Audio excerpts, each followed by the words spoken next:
Your box is off. As we are live here from the UMG studio. Unfortunately, my mic is on. In fact, it is actually on, Taylor. It really is. It is on right now. I want to say, bring it over here. Bring it over here. Welcome, ladies and gentlemen, to Don't know. Minecraft Monday. Another week here. Week number Yes. 9. It's going to be an amazing one. And it's kind of funny because we have Landon Lando Sanders along I'm with here. 9 Oh, whole it's working. grains. Okay, mic is And now it's working. week 9. So It many is. jokes. I'm going to get tired of those jokes that are going to be happening tonight with you're, your name. You're going to get tired of them. I'm You're going to get tired of them. I am. Oh, well, we won't even talk about where I'm going to be, but week 9, 9 games as we've done here, and we're switching back to some of the more traditional games, not as much Hunger Games this week, Landon. Yeah, I'm excited for this one. It should be kind of an interesting week because we've kind of gone back and forth in terms of do we want to see more Hunger Games? Do we going to want to have that mix more with mini games? And we're kind of back in that interesting funk of having new mini games thrown in there, along with the Hunger Games sandwich, which I'm always personally a big fan of. Let's go and take a look at the game modes coming in for this week. As like we talked about, it is going to be Hunger Games for game number 1, playing that one out on SparkCity. Followed up by Bingo, Find the Button, Speed Parkour, introducing Skywars for those who've played Minecraft. You absolutely know how this game mode works. We also will have TNT Run 1 in the Chamber, Spleef, and Hunger Games, and that map will be played on Corrupted SparkCity. So excited for these kind of lineups here, guys. We talk about one in the Chamber. We talk about Skywars, kind of some new additions. Yeah, and one in the Chamber. By the way, the first time we highlighted it, it was a little bit frustrating for the players. Reason is because that spawn trap that we saw, right?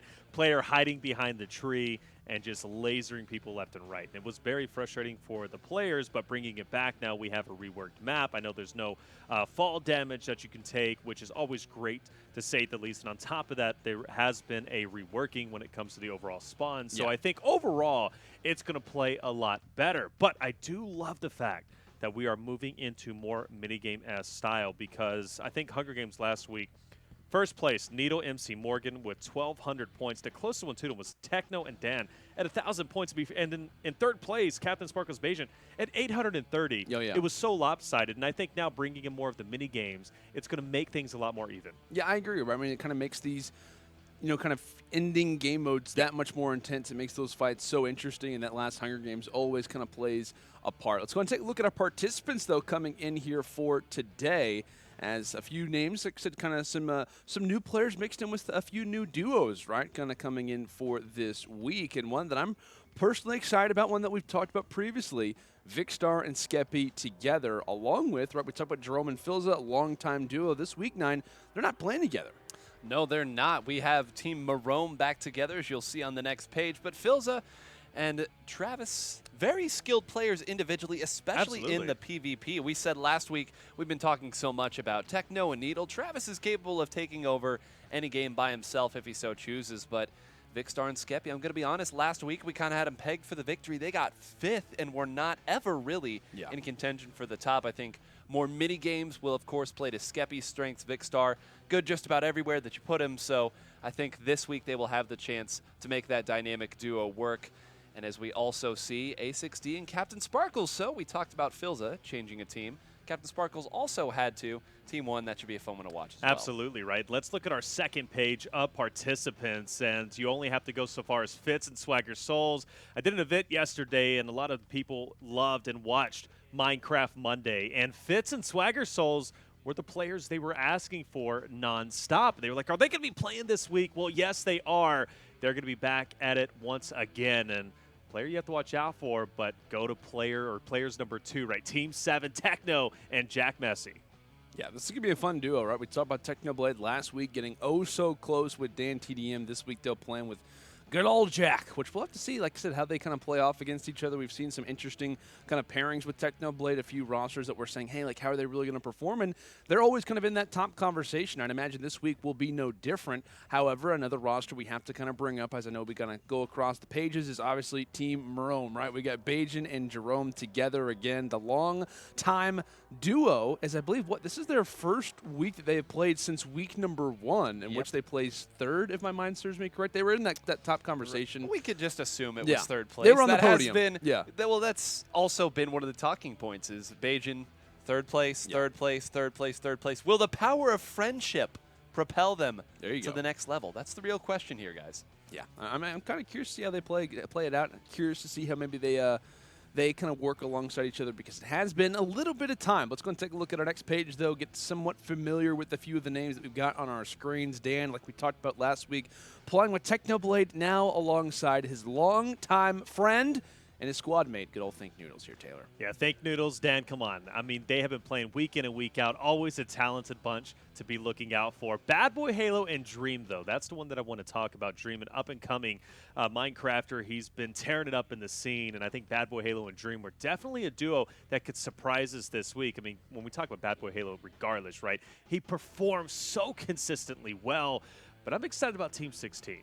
High Sky and Ewok joining us in kind of, if you will, like the celebrity duo, kind of like coming from not only from FaZe Clan, but also bringing it in from Fortnite, now over towards Minecraft. I'm excited to see if their Fortnite skills can translate over towards Minecraft. And we've seen that kind of work for a few players, right? We're talking about like Mongrel and Mitro, a few other guys as well that have kind of come over from Fortnite and saw, you know, somewhat of a success. By no means is it like a top 2 placement, but they're always kind of in that conversation. So I'm also very interested to see exactly how Sky and Ewok play alongside each other. Another team as well, just to kind of quickly reference, right? We got XQC and Moxie together as well. Those guys, I feel like no matter where they're at, no matter where they're placing, they are always having somewhat of a hand for who is on that podium and who isn't. Yeah, at the very end of that last game from last week, I know they weren't really in the running for the top score, but they jumped from 7th place all the way to 4th, with Moxie more or less slaying the entire lobby. And like you said, 4th place, 2 weeks in a row, or if it's not in a row, certainly 4th place 2 times for these teams. I believe it was maybe 3 weeks ago they got that first 4th place, but they are always close. They want onto the podium. You know they're going to be a lot of fun to watch. They're going to compete hard, and I do think that this week's lineup may favor them a little bit. They have Spleef, they have a lot of PvP, and that's where they really excel. Oh, absolutely. And what I'm excited to bringing in, right, Skywars is going to be hugely beneficial for them. As long as they can lock it up and they know how to play it appropriately, we know they can slay out. Go back to Kit PvP from last week. Yeah. They were one of the highest slaying duos just behind that of Techno and Dan. So given that fact, I think they're going to be able to slay out quite well, especially in that mode. And I think that is going to benefit. It's got a high skill gap. We were talking about it, right? You have to know how to build. On top of that, you have to know how to navigate your way without falling off. So a lot of these players who aren't as familiar with Minecraft might struggle and lose a lot of points. So we could see a huge point lead come from maybe the more skilled players in that game mode. And I feel like if there was ever a week, right, for those two, more specifically XQC and Moxie, to have, you know, a breakout, when we talk about like 4th place finishes, obviously fantastic, but if there was ever a week, it would be this one, right? You kind of have some new teams, maybe some players who weren't the most familiar with each other. You kind of have a dynamic in terms of saying, hey, how are we going to play in terms of the PvP modes versus the regular, you know, kind of mini games? For this squad, they excel at both, right? They're fantastic when it comes into PvP. We've also saw them in their very first week win games like, well, I forget, like the build mode that we used to have. Build battle. Build battle. They were great at that too, and it was like that was the one thing we were talking about was, okay, surely they're not going to do well here. Surely they're not going to earn the points in this situation. So I feel like for those two, they are consistent no matter what comes about them, and like I said, kind of depending in terms of like the way that they have been looking as of recent, this could be their time where they maybe get in that podium position. Oh, I want them to break top 4. I mean, Yeah. Well, 4th place was impressive, right? For Oh, XQC very, Moxie. yeah. Because they've been improving over time. Because when they first started, I want to say top 10 maybe. They maybe Yes, just I a little believe bit so. outside or whatever. Yeah, maybe 10th 8th place or at the something, start. I 10th? think it was 10th and then to 8th and then 4th. So that's impressive, It is. to say the least. You know, the fact that they continue to improve. And I think this week with maybe, you know, a couple of favorites out, maybe not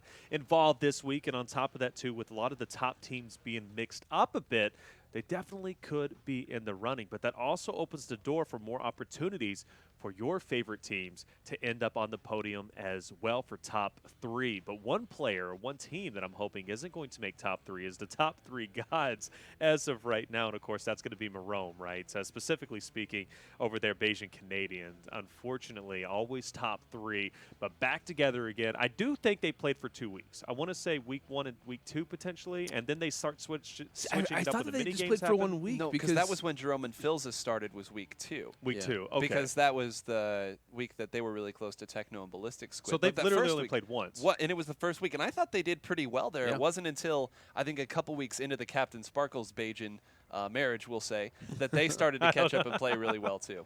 That's fair. Yeah, I mean, like I said, it's been kind of this conversation in terms of like, can they overcome Yep. that? Can they finally start to make something happen? Because I feel like with Jerome and Phil's, it was a matter of when are they going to be that top caliber roster? We'd bring up, you know, a number of different teams. We'd bring up Technoblade and his duo. We'd bring up a number of different squads, but they weren't ever really in that conversation of can they really do it because of their constant placements of being, kind of like 6th, 7th, 8th. So I'm kind of curious. I want to hear your guys' thoughts really quickly. Placements for today for only Team Rome, because it's a very hype roster kind of coming into today. Like we said, they haven't played since week number 1. We're in week 9, so it's been some time. But predictions in terms of their placements. Just Marome only. Oh, just Marome. All right, cool. Because I was about to start listening Or off left. give a little bit of a. All right. Give somewhat of a sample size. I think just speaking simply on Marome. Honestly, I don't know if they'll be able to get top 3. I really don't. I mean, going back to the duo, they played well, like you said, they did really well. But it just seems as if together, something wasn't clicking. Now, this is weeks back. We're now week 9. I mean, we're talking about week 1. So 8 weeks has passed. They have, they're literally a legendary duo. That's why they have, Marome, whatever. I think, honestly, probably 4th or 5th place for them today. Okay. 5th place. 5th. I'm kind of right there, too. I'm kind of in that, top 5 position where I wouldn't be angry if they placed there, but I also wouldn't be too shocked either if they were to kind of get in that placement. But, guys, let us know in the chat what you guys are thinking right now in terms of where teams are going to be placing. Let us know who is your favorite duo coming into this week, and let us know what you think that what their placement will be. But I know we're having a few issues trying to get into our first game. We'll have all those things minted when we come back after this quick commercial break. It seems like I am quite quenched for thirst. Time for sponsor! G Fuel sponsor! You may have seen me sip on these bad boys for quite a while. And you may be wondering, what is he actually drinking there? Is that part of some conspiracy? No, it's not, okay? This is genuinely great sponsor. G Fuel, everybody. There's so many delicious flavors. Wow, epic. Golden apple pear. Beautiful. Rainbow sherbet. Kiwi strawberry. Try it out. See if you like it.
gentlemen, to Minecraft Monday, week number 9, as we are live here from the UMG studio. Myself, Lando Sanders, alongside Reflections and 9-Hole Grains. We were kind of having a few conversations, guys, in terms of what our expectations were for a few different rosters today.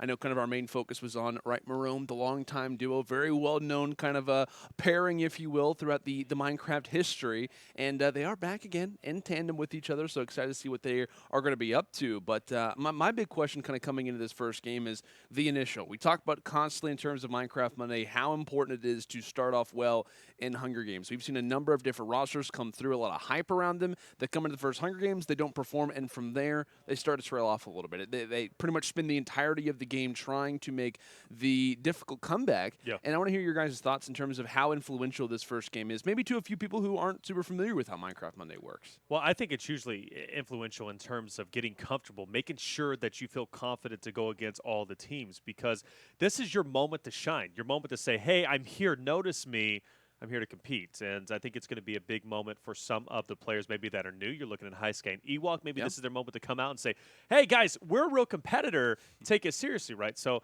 it's going to be their opportunity. If you're looking at Bad Boy Halo and Dream, right, this is going to be Dream's opportunity, first time competing in Minecraft Monday, to be able to show not only Bad Boy Halo, he's a competent competitor, but also that he is here and he's a serious threat to the competition. So I think overall, this first Hunger Game is going to mean a lot, and we've seen a ton of points players are able to earn. Looking at Techno, right, 250 points. Right, and I think maybe even more frustrating than that is how much of a zero-sum game this mode is, because we say big points. That's because generally only 1 or 2 teams get big points here. It's very easy to see a team go for 180, maybe another 120. You can count up the elims yourself. That only leaves about 50 more points for the rest of the field to try to fight for. Yeah. So as compared to some of the other modes where your points are basically based on you and other players aren't taking them from you, this is really the time that you can get behind big time. So again, like you said, very important both from a personal standpoint, but also the points. You don't want to be down over 150 going into the second game. Yeah, that's not the nicest, that's for sure. I know what Tyler One Greek God they're kind of familiar with, unfortunately, getting out early and not treat them well, to say the least, throughout the remaining few games. But I know we're just waiting on one specific player, which I think happens to be Dolan Dark. So, Dolan, please get in the game, make our lives a lot easier. We can hop into the Hunger Games, and everything will be all hunky-dory. But let's go take a look at the game modes again, right? We talked about a number of different things, how influential this Hunger Games is, and honestly, how influential the first 3 games are more specifically. We talked about how many points can be earned from Find the Button. I think that is the record for most points earned in a game. Over 300 points, I believe. Was that Captain Sparkles and Bajan who were able to pull that off? Yeah, over 300 points from Find the Button as we continue to sprinkle in more buttons. How many are there? 3 digits? 4 digits? We don't actually know. We just have to assume that they keep adding more, and with that, more points come in. Yeah, that's for sure, right? And like I said, kind of having that slow start could really be the issue for a lot of rosters. And I know one player that normally kind of succeeds in terms of pretty much everything, right, happens to be Technoblade. So a new teammate this week, I think, the first time he's ever played with Jack, so going to be kind of an interesting duo together. I know in terms of Jack's prior placements, he's obviously been more of a consistent player who's always kind of in Minecraft Monday, so it's not as if he's a new guy coming in, not really knowing what to expect. But I know I was asking you guys for a few kind of placements in mind for, right, what's about like Marome, but you know, realistically for Technoblade and Jack, do we think that they really do stand a chance to maybe capture a title today? I think you always have to have Techno in the running, right? I mean, anytime with any competitor, literally, it doesn't matter who you put him with, he's definitely in the running. But I mean, Jack is decent. We've seen Jack slay out a couple of times, especially whenever it does come to Hunger Games. I think there's plenty of mini games to kind of fill in the gaps too, if Jack maybe isn't as strong when it comes to Hunger Games. But overall, though, I gotta say, I think Techno, he's going to have a solid running. Can he get first? I mean, it's still going to be a tough run, to say the least. I mean, you're going against some talented teams, but, I mean, I am curious to see 9. What are you thinking? I'm thinking 3rd place for Techno and Jack this week. I think that Techno will still have the top individual score, but I think it'll be a closely fought 3rd place. I'm thinking that this is going to be one of those weeks where 1 through 3, maybe even 1 through 4, is just a handful of points apart. I think that we've sort of seen with the minigame spread that we've got and the mixing of these teams, it has achieved that parity that was the original idea behind the scrambling of the teams and the minigames. So I've got them coming in 3rd place. I have Vicstar and Skeppy winning. Okay. And here's my real thing. I have XQC and Moxie at 2nd place this week, gentlemen. I like that. I like that a lot, actually. I know we were going to have that conversation, like how are they, where are their placements looking like for this week? How are they going to perform? And Clearly, you have him in that conversation, right? First time on the podium, getting that second place could definitely be a factor. But I'm just excited for this week. I know we have so many talented teams, so many solid players to look out for in terms of the way the initial is going to go off. It's going to play huge. But what I know, Nine's going to give in his prediction. Taylor, any dark horses, if you will, which basically just means it's code word for you. Who do you think is going to win?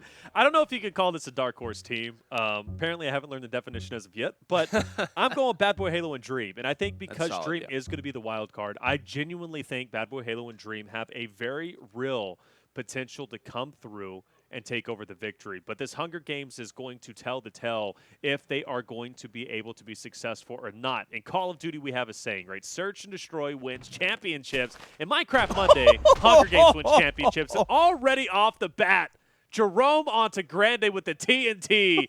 He's out of here. Is that a record for the fastest elim that we've seen? It has to be. It has to be. And I think they heard the 5th place prediction and are not happy about that. Did he get stuck? He did, didn't he? No, oh, he's he's just going for a chest, yeah. Oh, no. Jerome even took a little bit of extra splash damage Worth on that it. one. But Worth it. Yeah, no worries whatsoever. Finds the first elimination, maybe one of many to come, as that has got to be close to a record. That's for sure. I know, in terms of wrestling, they always assume, who was the first person to get eliminated from a Royal Rumble. You see Grande on Epic. That was not the greatest way to go out. That was not the cleanest way to go out, but he ends up making it work regardless. As we go and take a look on with Ewok. Yeah, Ewok. Excited to watch her play, right? Very talented young player in Fortnite. On top of that, on to FaZe.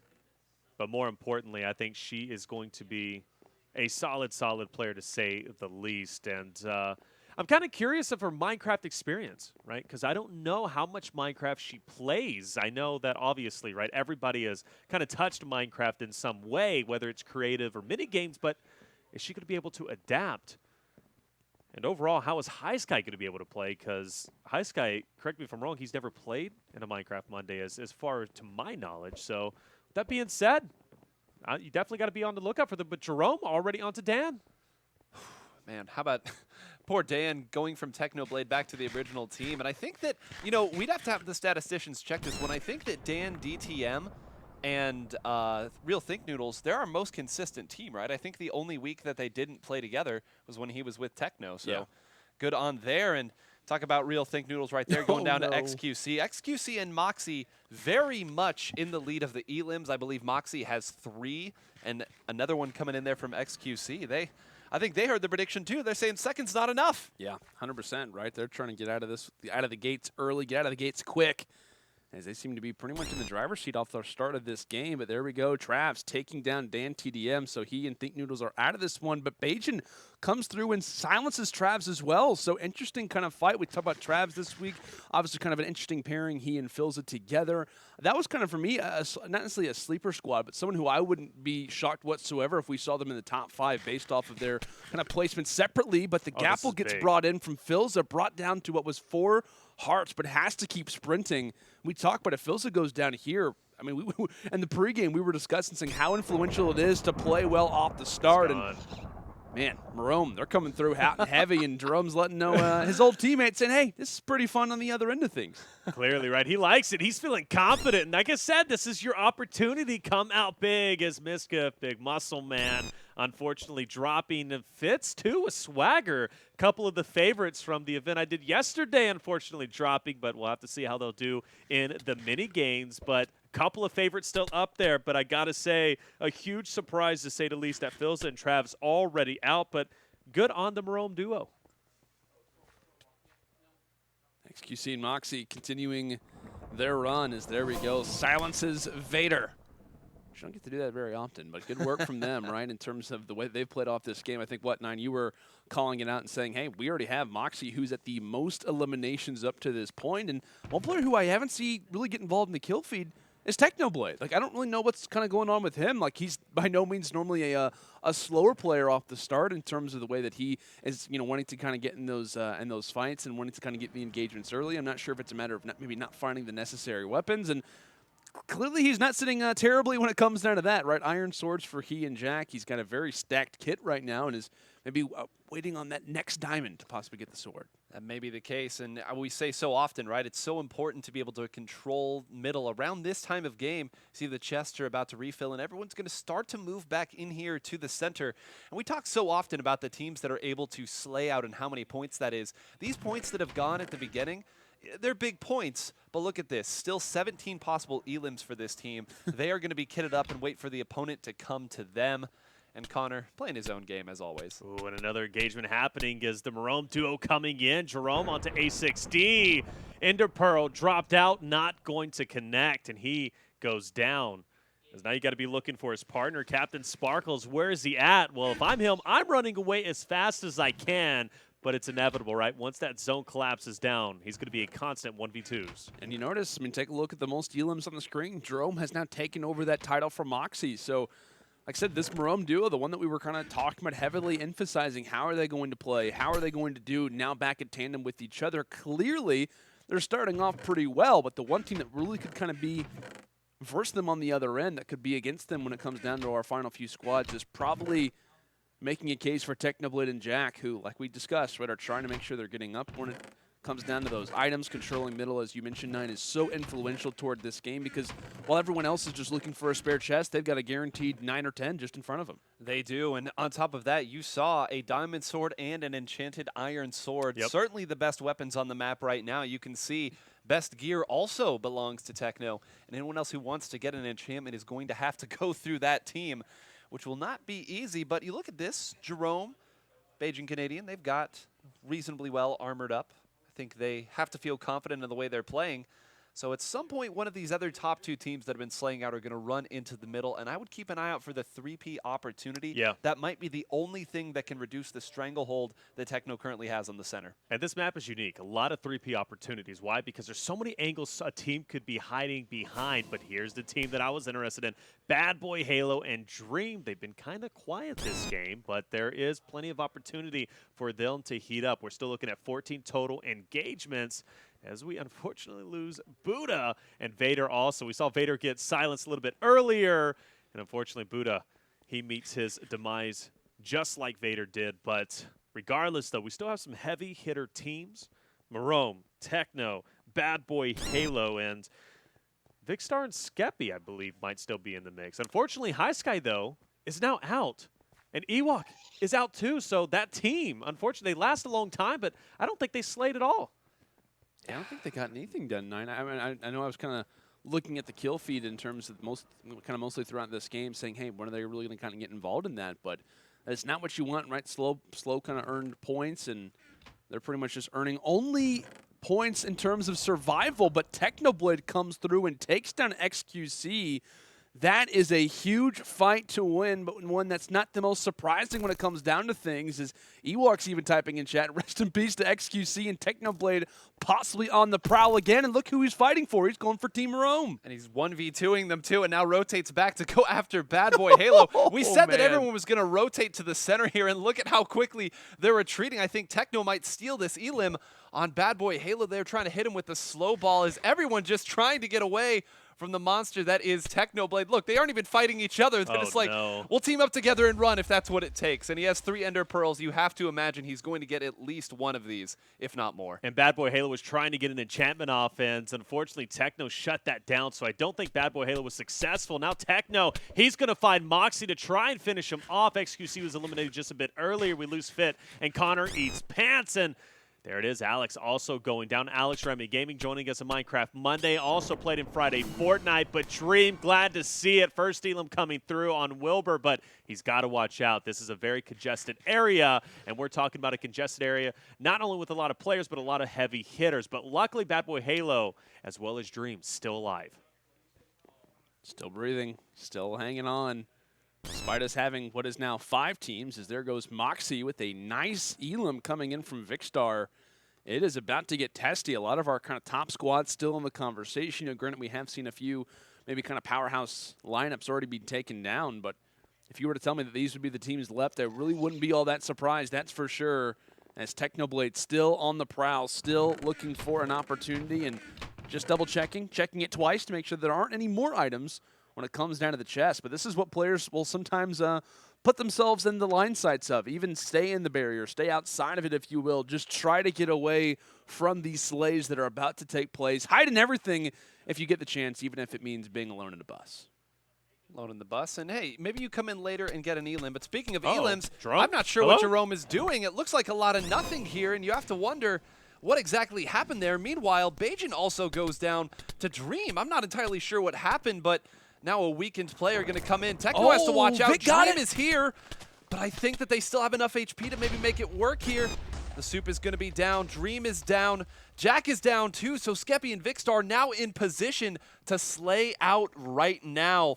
And that's going to be a free diamond sword they're going to be able to pick up and use right there. And now can Techno perhaps clutch this out? Just 4 players left. We know Captain Sparkles is hiding. We know where the other 3 are as well. Ooh. Techno has plenty of mobility, though, with the Ender. He's going to go ahead and use it, get some distance between him and Vic, as Vic answers back with his own Ender. Just behind that of Techno. Snowball out for the stun, but 11 hearts is where Techno sits, and he's forced to run away. Zone just on his back. TNT for good measure, but I don't think he's going to be able to connect. But for the time being, it's all a survival game, quite literally, as Techno finds a corner. TNT out to get him pinned up, but he's down to 1 heart, and Techno goes down. Now it's up to Vicstar and Skeppy. We're at a 1v2, rather, for Captain Sparkles, and he's not going to be able to win it out. So a roster that was somewhat slower paced off the rip. We weren't really kind of having them in any conversations. We weren't really kind of bringing them up and highlighting them, but boy, do they come through big at the end. They pretty much, kind of three-peat in terms of, Fortnite terminology. A few players, I think, it was Technoblade who pretty much had a kill in his grasps, and then just right at the end, a player who was on literally 0 hearts, Vicstar comes in, takes that one, and they just kind of wreck towns from there. And it was kind of a question, was it worth it for Techno as well as Jack Messi to kind of run as much as they did and try and engage on Bad Boy, Halo, and Dream? Because they chased them for quite some time, opened them up to a 3P opportunity. That's where he lost Jack. And then all of a sudden, Techno by himself. We've seen him clutch up in the past, but, I mean, you're going against Skeppy and Vicstar, and Techno, as powerful as he is, that's a tough duo to 1v2 regardless. And this was a valiant opportunity. Unfortunately, he took way too much damage with that TNT. Probably wasn't expecting it. Our first scoreline comes through, and on top, no surprise, Vicstar and Skeppy. The big points there at the end that they got. Not the most elims, I think, but the extra 30 points does push them up. Bad Boy, Halo, and Dream, a great sleeper pick here. A legitimate sleeper pick from you, Taylor, that is currently sitting in second place. And meanwhile, our other 2 teams, Bajan Canadian, Jerome, Moxie, XQC, we talked about them being some of the teams that were slaying out big at the start there. But, guys, this might be the closest I've ever seen 1 through 7 through the first game. Yeah, right. I mean, it is incredibly close. A lot of rosters kind of in that conversation really quick. Speaking of the scoreboard, Bajan, Jerome in 3rd, Moxie, XQC in 4th. Literally, as we've been talking about, the placements that they just cannot seem to get away from are where they sit after game number 1. And you have to kind of bring it up. It may be a conversation. It may be the same kind of thing as time goes on. We'll have to see how that consistency lies. But still, a solid victory for Vicstar and co. off the start of this game. That's kind of a big confidence boost for them. And we talked about last week, we were very much surprised. I mean, I think me and you and I were having this conversation before the day started, was like, that is my sleep. I mean, I was personally going out there and saying, this is my team to look out for. I feel like there is nobody else that you can kind of have in that conversation for who is guaranteed top 3. And they don't get there. And I know we were playing more Hunger Games, so this mini games could definitely, kind of fine-tune, set them a little bit better. But getting a Hunger Games, kind of match early in their grasps is going to be great for them. It was, and the patience that they displayed too. We talk so often, maybe you only need 5 or 6 elims total if you get the win. I think they played that exactly right, and I think that, like you said, this is their week. We thought last week was their week. We were wrong. It's this week. This week is the week that you're going to have to watch out for them. That's true. Casters are never right. Never. It's true. We always got to highlight that. I swear. We did. I don't know. Maybe we need to buy lottery tickets. Maybe we'll be, more useful there. Maybe we'll be right in that situation. Yeah. Throw me a couple million my way. I think everybody could say that. But regardless, as we move into Bingo, Bingo is kind of one of those games. It's fun to watch, but it doesn't impact the score line as much as you would think, right? So it's going to be entertaining to watch kind of, some point of views. I know last week we had some diplomacy. XQC was getting some items thrown his way. We also saw, I don't know if it was last week or another week, there was a crafting table or something that I know someone was taking and then they threw it into the lava to burn it. I think that was a previous week. Oh, everything goes here. We always talk about this. Following other players, The Tyler 1 patented strategy is what we're going to call it here. Right off the worked. rip saying, I don't know what I'm going to do here. Let me follow these guys who know what they're doing, and I'll just steal from them. And it works, too. Yep. We also saw Skeppy and Jerome getting in a bit of an argument over some iron ingot that was mined and maybe picked up by the wrong person. So if you haven't watched this, it's going to be a lot of fun. We're going to be going in on some different perspectives and let them do a little bit of the talking, too. Yes, it's going to be fun. I'm actually very excited for this. And already off the rip, we have a Blaze Rod spawner. So Okay, this is where you're supposed as if we'll have to see how that kind of gets implemented over time. So that's where you can get the blaze rods and the ender pearls. Okay, so Vicstar's giving the call out early, saying, hey, you know what, this is where we're going to have to be able to find these blaze rods. So we obviously talked about the bingo card, how influential that can be. It's nice to see that we're already allowing for blaze rods to be available on the map. You don't have to go all the way to the nether, possibly, in order to get that one done. So that is kind of nice, right? It's going to save quite a bit of time and probably give some peace of mind to the players as well. I don't know. I kind of wanted to see him go to the ender, you know though. what? Oh, always fun to see, especially that one time that we saw him. But with that being said, We have very different definitions of what the What players fun and is? the well, no, the players and the casters more specifically. It's for us, it's fun to see them go down there and fight. For the rest of them, it's them asking, "Wait a minute, how do we get to the Nether?" So that is true. Oh, no. gosh. Thankfully, I was going to say, if someone wants to, like, be smart and, like, build a little barrier, as, like, everyone does when it comes to facing off against those, I mean, that would probably be a decent call. But, hey, regardless, though, it seems as if mobs are in the conversation right now in terms of how you're going to find most of those cards, which we'll be finding out here shortly. I know a lot of the players are just kind of in the mode of wanting to instantly try to go for a few items, so we'll have to kind of see what those are looking like. But this is a roster like we discussed, right? Currently sitting in first place, Vicstar and co, who I think, are going to be pretty well suited when it comes down to this game mode, right? These guys play this game a lot. They're familiar with how the regular, kind of mode is influential. They know how to get all the items. So I think for this team, it's going to be kind of a continuous and one that only is going to allow for them to stack on the points a little bit more. And that team who currently sits in third, right, just below that first place start, is going to be another roster who knows their way around Minecraft, to say the least. Absolutely do, right? I mean, Jerome, right? The Marome duo coming through, finding a safe way down. You always love to see it. Falling in a pit like that is, whenever you're playing and you just randomly start falling, then you're dead. It's so frustrating. That happened to you recently? Yeah. Okay. Yeah. I've been playing a lot of Minecraft I noticed the recently. pain A in lot your of people voice have been there. playing a lot of Minecraft recently. I'm telling you, it's on a resurgence. It is like coming It through is. big. Minecraft Monday helped with that. I'm convinced, absolutely. But with that being said, it's been a lot of fun kind of revisiting Minecraft and playing it once again. I'm telling you, it's therapeutic.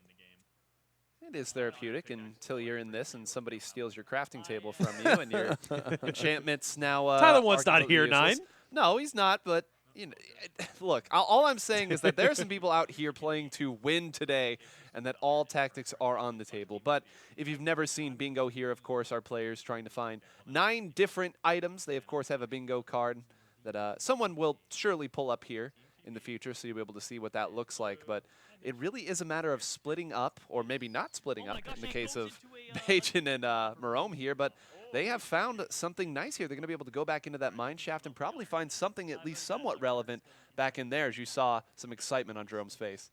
So one thing that I noticed, you have to find a dark oak fence gate, which isn't going to be the most difficult, right? It's just a matter of finding the right wood planks. But regardless, though, so some interesting items, ones that we have not really seen previously. So that'll be a major topic for discussion. Obviously, players kind of going down to the lower levels in terms of the mine, just trying to be aware of those things and trying to make sure they're getting everything under wraps. As we'll now go ahead and take a look at Skeppy's point of view. If you didn't already notice by the very bright arm, it is, of course, Skeppy. Always looking like a diamond in the rough, talented player, and maybe looking for a few diamonds along with some gold, right? That would definitely help out in some capacity. And who knows, maybe diamonds are influential for this week's bingo card. Very well could be, right? Very well could be. I know a lot of iron, a lot of gold has been found, which makes me pretty jealous, to say the least, because I'm always searching for iron. Obviously searching for diamonds, but I mean, few and far between. I think I've only found 3 in like the span of a couple of days. Maybe I'm just doing it wrong. But regardless, I found a lot of iron. Always good to see. Always good to see. I need to get on a different server, I think. Oh, yeah, it's the server's problem. That's what we'll say. It's always the server's problem. And there you go.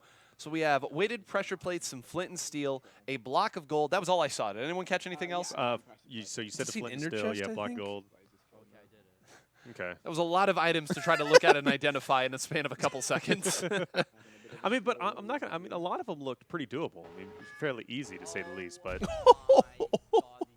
I gotta say, Skeppy, that is a wonderful sound bite that he's got going on there. Someone just donated $100. So shout out to Skeppy, right? Earning some cash and apparently just calling in the tactical nuke, which is always nice. And I think he sees Dylan Dark, who may be, in fact, with the same mindset, the very same positioning as him. So could we see diplomacy become a thing? Could be. Could definitely be a thing. Here on A6D now, the teammate of Captain Sparkles. We haven't talked a lot about that duo. Captain Sparkles played the survival game to earn some points last time, but this is a team, especially Captain Sparkles, who really seems to excel in mini games like this and in Find the Button particularly. I think it's more important, right? Because he's been playing for so long. So I think for him, he just knows exactly where to find the items. Aside from just random mining, but regardless, he knows kind of the strategy to go about it. I mean, Captain Sparkles, correct me if I'm wrong, he's played in every single week of Minecraft Monday. I don't think he's missed a single one. I think he was. I don't think he played in like the first 2. Was it the first 2? Yeah, but I believe ever since he kind of got his taste of Minecraft Monday, he's always been in. And I think his first week was played with Ant Venom, and they played well. Yeah, exactly. And they played well, but it was kind of just a matter of time before he and Bajan obviously got placed together, and where they were pretty much a very consistent team. But that's when it's kind of interesting, right? Because you get some of these placements, you're saying, hey, we're always in that top 3 conversation. And I think it was last week, Bajan was saying, I just want to be on the podium. Like, I just want to be in that 3rd place spot. If I'm going to be anywhere, if I know I can't win, I at least want to be in that situation. So I think it's always an interesting kind of talking point is when is it time to kind of hang it up, right? We've seen a number of different placements. We've looked talented, but when is it time for us to finally call it quits and start to move on? And clearly, it may be the situation for Captain Sparkles and Bajan right now. I love this. What's the proper terminology? Emoji for webcam? Yep. Is that it? That is correct. Hey, look, man. If you get an iPhone X, you do this all the time. Android forever, baby. Oh. I love my. I know, yikes, right? But regardless, I can put an SD card in my phone. That's all I got to say. That's not too bad, but also not too bad. I believe that Vicstar and Skeppy were currently at 6 items, and I think that's the highest that we've seen so far from them. So, again, just referencing back to how bingo is scored, the top 5 finishers get some bonus points. Other than that, you get 10 points for every item that you collect, which is why we say there's not typically big point swings here, but it certainly is fun to watch the perspective of all the players. We need wheat. I personally enjoy it. Bricks. Because, I mean, I learn every single week how to make more items, where to go for these items, how to maybe troll some players. There's a lot to learn, I think. You're good at trolling, Taylor. I try. Nice. I really try. You As really try. Nine says every week, Taylor, are you going to help us at all with anything? I'm trying, Nine. I'm trying. It's all said with love. It is, we all have our roles here on the cast, and we all have, strengths and weaknesses to go along with it. So it's fine. Thank you, Nine. I'm just trying to play a little diplomacy of my own. I like that. Until the cameras turn off, and then it all, no hearts, whatever. But Hi Sky, on your screen. Hi Sky, man. This guy is awesome. Not only at Fortnite, but let me tell you, Minecraft apparently he's doing well, and he comes through, and he's kind of communicating right now with Ewok. If you guys don't know, Ewok is in fact deaf, so maybe a little bit of a challenge communicating wise, but they're making it work. And I know I noticed a little bit ago they were sitting at like 5 or 6 items, so they're not doing too bad. Or maybe I think he's collected 3 total. I think Ewok has a couple because I know they were at 5, but regardless, they're not doing too bad. Yeah, this is something where, again, if you don't know, there's always the wiki, right? This is the one mode where you don't have to rely on years and years of technical skill, and you can look at some of these other players and see what they're doing too. Looking at Captain Sparkles right there, trying to figure out, okay, well, if Captain Sparkles probably knows what's going on, let's head that way and find what we need. But guys, we haven't talked a ton about which items are going to be the difficult ones, and I think right in the center, the Ender Chest, right? That has to be the one that's going to come last for most of these teams.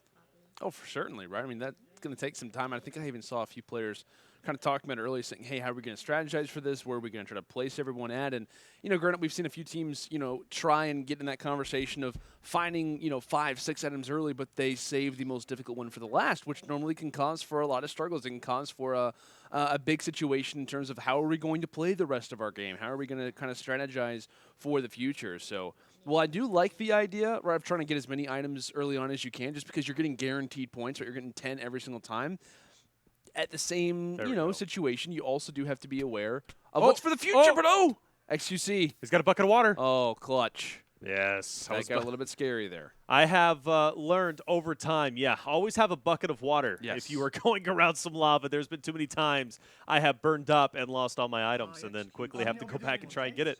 But yeah, this is exactly what you're talking about right now. Getting over here and trying to make – did he lose it? Unfortunately, he did, didn't he? He did. That is unfortunate. That hurts. It takes so long. So this is exactly what I think he needed to do. Like, split off from Moxie, have him go down and try to get the obsidian because it takes forever to mine. And you got to get 8 of those blocks, along with, of course, 1 Eye of Ender, which honestly isn't too difficult, but he feel continues. so bad for him, man. And he keeps trying the same thing. I mean, he's, you know, this is so fun, right? Because with XQC and Moxie, they call out as if, you know, it's the final round of an FPS championship here. Yep. And we love that for him. But right now, this is clearly a moment where XQC is like, there's not really much to call out here. I either get it or I don't. Honestly. Oh, Good, God. Okay, good. All right, good. We're learning. We are adapting and overcoming. I like it. And you got to be thinking Moxie's probably, you know, in another location clearly trying to pick up what maybe he's not able to get. But he's got a good system going on here. I like it. I think he's going to have some difficulties, though, on the blocks down low. I don't think he's going to be able to get it, unfortunately. I think it's – what you think it'd be too low? If he goes down onto the blocks – like this block right here, is it probably going to pop up? It depends on if there's lava below him. Right. There is lava below those blocks. I know And, for sure. and how fast the water falls down here. I think we're going to find out I when think, yeah, he'll be XQC good. finds Yeah. out. No, we Nice. got it. Great work there. Okay. And I think very close to it here. Hopping over now, Jack Messi, teammate of Techno here. They're still at 6 of 9, so I'd like to see maybe how many they have left or what they need to get, but you can hear the call-outs here. I think looking for gold is what I heard Techno say. Definitely heard some gold. And we've seen plenty of it, right? So we know it's pretty abundant, at least in a couple of locations some of these players were at. Hopefully they know where a mine is at. As we got some hacking coming out from Fake Noodles and Dead, apparently. 8 out of 9, not bad at all. Clearly messing around. Clearly messing It's around. going to be the inner chest that's left for them. Like, there's has no to way be, you yeah. get the inner chest already, So along with How do you make charcoal? all the other ones. That make no sense. Charcoal, I think you have to. That's the game mode that they really kind of succeed in. Dan TDM and Think Noodles, like they've always been good at bingo, and they're also fantastic when it comes in to find the button, kind of like these more casual modes. And unfortunately for them, in terms of this one more specifically, bingo, you know, it's going to be nice to kind of get those instant points. It's going to be nice to kind of win a game, if you will. But this is the mode where you prefer to be the least great at, because if that was the case, you know, you could be really starting to move yourself up the standings. When it comes to bingo, though, not necessarily that same situation. I think right there they're very close, but another team who is also really close, I believe we saw Dream and Bad Boy Halo, your team, Taylor. They were at 7 out of 9 as well, and I think that Moxie and XQC are the only team that have turned in that Ender chest right now. Ooh, they're You have 8 to and 9. imagine that's going to be a big advantage for them, because that's the hardest one. it is. It takes the longest, right? It takes the longest, and that's something I'm a little bit worried for Jack Messi. Not only do they have to get gold, but also have to go down and get obsidian, and you know, that alone takes forever. Good to see though, Phil's and Trav's getting to interchest themselves. So you got to imagine we're going to start seeing our top 5 close out pretty quickly, to say the least. Especially now with XQC and Moxie finally able to get that Dark Oak fence gate, and now the fact that they already had the chest. They're about to finish, too. They might actually be the first ones to finish. And that was the thing that I was kind of bringing up at the start of the day was, like, these guys, they're fantastic at pretty much everything. Like, they're a consistent lineup as Vicstar and Skeppy joined that 8 out of 9 club. But these guys, they are always so talented in terms of XQC and Moxie. The way they perform in multiple games, they are one of the most consistent teams across every single game mode together. As they are, like I said, one of the many squads right now in search for trying to get done first. Trying to get that 9th item, and for each, it's probably something different. Looks like a lot of people are struggling with wheat. Interesting. So a lot of people struggling with wheat. I mean, that's just a matter of, well, it's a lot easier said than done, right? It could involve planting, which is going to be a factor, but that also kind of is somewhat of a waiting game. If you find some players nearby, you find some bone meal, that situation kind of gets changed up a little bit with the skeletons. But regardless, though, it looks as if right now, we'll go and swap over toward Moxie. Another player, like we said, he and XQC kind of been on the edge of our seats, seeing if they can complete their card first. I got to think. I think that they're waiting for week 2. They might be. Or maybe not. It'd be hugely beneficial if maybe you could find a village, maybe? Because I think there's wheat in every village. But I think they're looking for skeletons. That's the reason why he's calling it out. So what else do they still need to make? Well, this has to be just wheat then. If that's if they're at 8 out of 9 and they're looking for skeletons for bone meal, that's okay. That's what I was saying. shows- Like, and I it think looks that's like the only thing. it looks like that's where TNT DM is. Also, Overworld are just spawners. So I think both of these teams looking for wheat right now, we really didn't even consider this because Yeah, I figured it was gonna be like the first thing out. yeah, as far as, you know, regular vanilla Minecraft, that is something I think a lot of people would have an easier time with, but Oh no! Oh no! There's my boy XQC coming out. He's ready to play. You love to see it. When the intensity comes through, when you're looking for some bone meal, you start to get a little bit testy about things. every week is something else. This time it's bone meal. Who knows what it'll be next week? Who knows, man? Always developing. Always developing. Yeah, I think every single lineup for the most part is looking for wheat. I don't think that we've seen anybody actually find it yet. Now that I'm thinking about it, kind of looking at the feed, I don't think that anybody has got that as of yet. So that may be the overall incoming item in terms of can you find it or not? Do you have to wait to plant things, or Isn't it funny how you have an ender chest, but the hardest item is wheat? literally one of the nobody wants to easier stand still? things you think of. Can't blame them. So I mean, if you're thinking you want to go and find skeletons, would your goal be to go down low, like go into a mine Since itself? it was dark, like you would just assume that you're going to find some, but I know that they're not at the moment. So I'd imagine you have to maybe go mining. I mean, at this point, I think that's the only way to find skeletons would be to go mine. Or this. Right now we have Vic saying, all right, I have checked every piece of this continent. There is nothing here. But there it is, the skeleton spawner, and now the great race. All the people trying to slay the one. Look at all this. Oh, this could be crazy. Oh, this is about to be awesome. And XQC and Moxie over here with Dan, Dolan. Oh, we got people building. Smart. Someone's catching on fire. This is about to get, like, insanely crazy. Who's on fire? He can't even get into water. I think it was Grande. Oh, no, he's on fire, too. Oh, wait, here's a skeleton. There's a skeleton available. Who's going to get it? Everyone's looking for bone meal. Oh, XQC got it. He said we win. We win. He screams and yells. Oh, he did find a village. Yes, that's what I was hoping for. That's exactly what I would be running to do, like to find a village as soon as possible. Oh, that call out. The mighty roar. We win. Oh, my God. That is awesome. Just at the end, you just hear like the sign of relief, just like, thank God we managed to accomplish that, as they will be the first team done and the only team currently done as well. As you see Vicstar currently reacting to Moxie and XQC, finalizing up and holding on. As we discussed, we're at a very talented team, one that we really wouldn't be all that surprised about if they were to be one of the 5 teams to complete their cards. Go check. There was. I didn't So this is an opportunity where following somebody would be hugely beneficial potentially. Oh, snap. Do you want to stick with With that being said, I might as well keep going for that village was literally on the edge of the zone. Vicstar Like- is going on a marathon right now.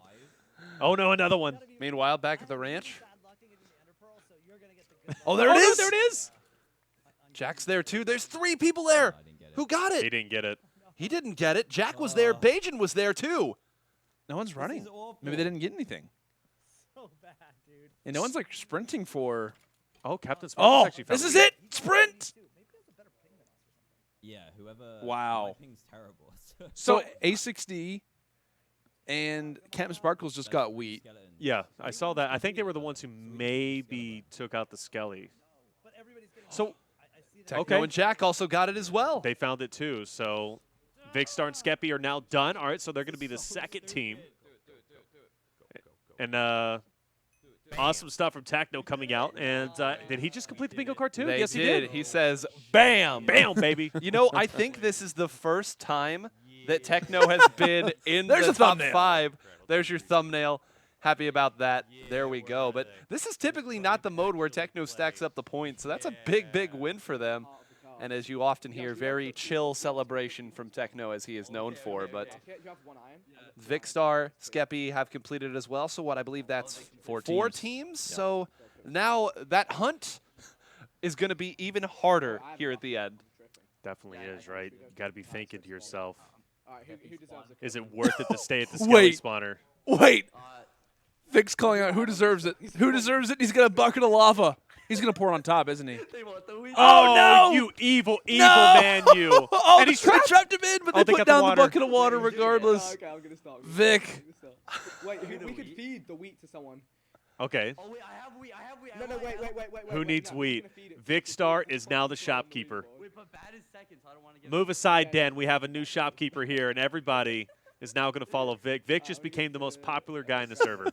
Oh, A60 and Cap Sparkles regardless. The one team who wasn't trying to snuggle up close to Vic Star will manage to get their bingo card at the end, our 5th and final team, who also will be earning that That's extra pretty 40 entertaining. points for completing it. But I got to say, man, bingo, it's always interesting. It's always so, like, I don't know, it just provides so many different storylines that we're not going to get in other game modes. Like, in terms of the way that you're playing it, the way that you're trying to, maybe try to get a little bit closer to certain players, certain teams, and maybe try to provide a little bit of that diplomacy that we always obviously talk about. Let's go and take a look at our scoreboard now. And nothing really overall that shifted a crazy amount. But you notice, right, Moxie and XQC, they go from 4th into that 2nd place spot.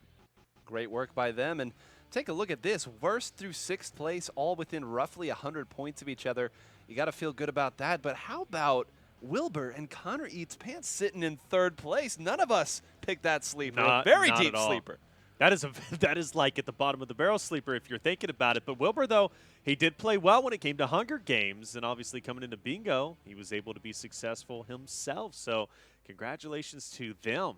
But Vic and Skeppy still at top at 256. Also, Very good to see. Bajan and Jerome, they were in 3rd. Now they're in 6th. I know. Like, something happened to the point where maybe they just did not find a crazy amount of items. I thought that they were, like, at least 7 out of 9, but I could be wrong. Well, they were still really close, too. And I think when we're so used to seeing bingo later on when the point gaps are 50 points, 100 points, 150, here when 20 points is separating 4 teams, it's a lot. And I think they're still in the running right now. We did say 5th, though, so being in 6th, we're close. It's not off, right? It's not off. And XQC and Moxie being in 2nd is a huge accomplishment already. And the fact that they played so well, not only in Hunger Games, but also in bingo is pretty promising. But we move into Find the Button now. And that always is an exciting one for me to watch, especially if we get the perspectives up. It's always great to see all these players try and search the map, to say the least. But now it's a question of how many buttons are there?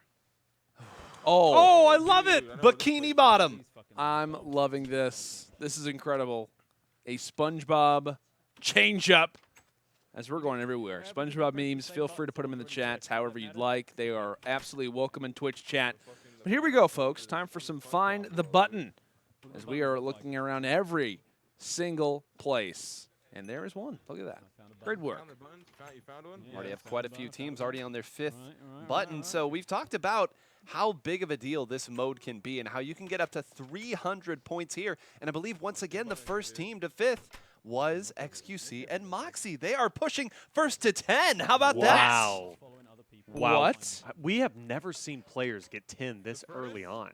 And that's 3 teams now. Just as we said, that Techno finds it and Team Marome finds it. So, guys, I think we're going to see a few teams up near 300 this time. So I think the max we've seen is 44 buttons, right? Wasn't that from Beijing Canadian, right? It's somewhere in there. It was like 44, I think. So I can only imagine we're going to get a little bit more. It's one in the corner. Good stuff. Now on to, of course, XQC. As this team has been tearing it up as they are at 20. There's 250 buttons. And they're at 21.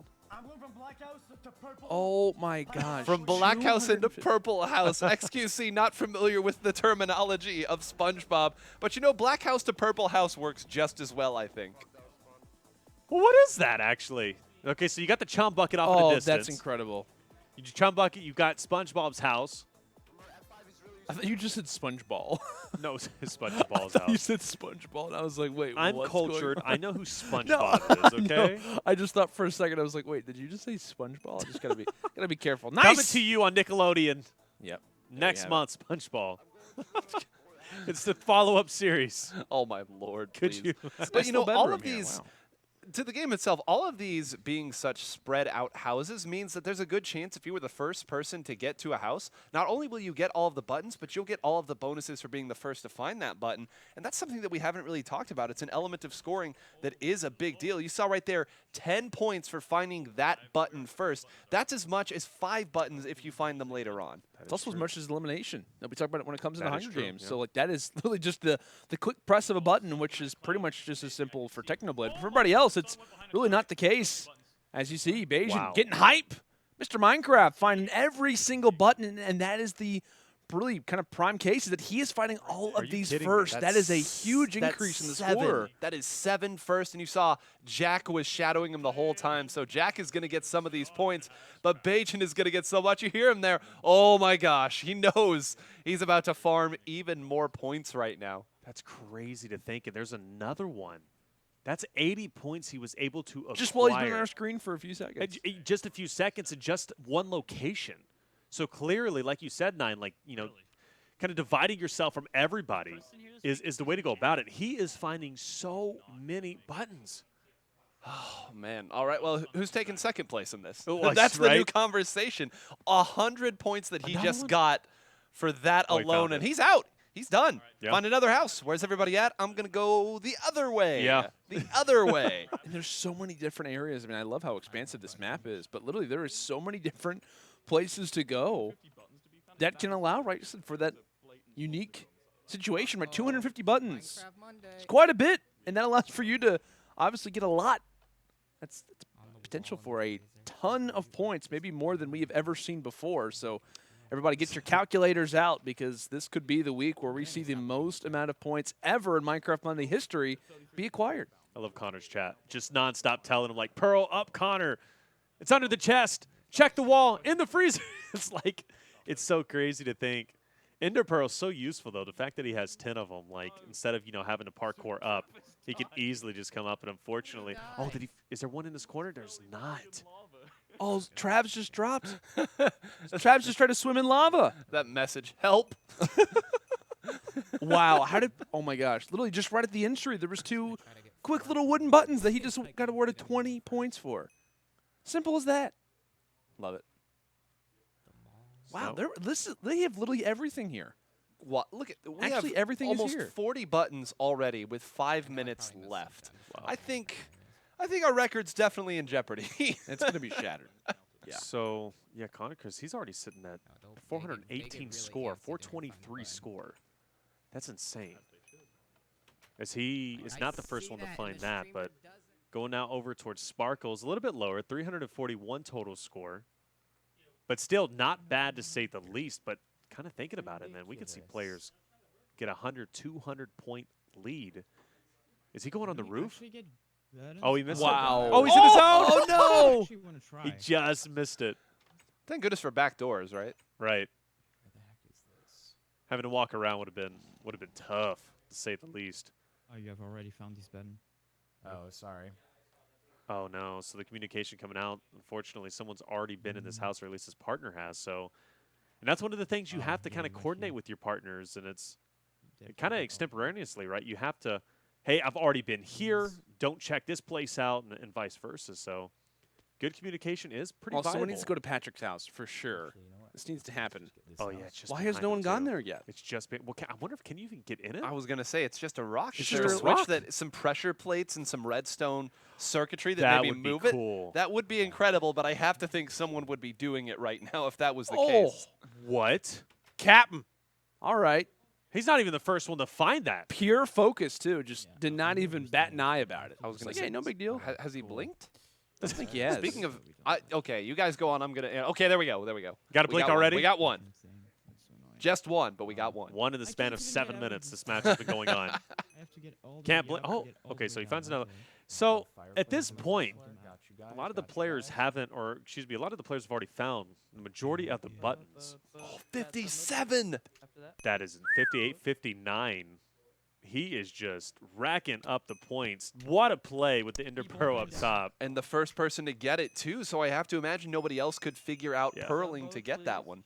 Stop mode. Okay, I'll do it myself. This is crazy. 61. Like how, and we talked about like after game number 2, how the scores really didn't kind of change all that much. Placements kind of did, but for majority, it kind of all remained in the same situation. After this game mode, you can imagine things are going to be changed up quite a bit. Players are going to be doubling, tripling their score already after just one single mode. Is there? Oh, yep. Phil's trying to check out the chimney just to see, hey, is there anything extra? Is there any possible points that could be acquired somewhere else? As we're coming down to the next, or rather the last 2 minutes and 30 seconds. So we found. What if there was a secret pressure play like you were talking about for Patrick's house? And you find it, and underneath is 30 buttons. I would lose my mind.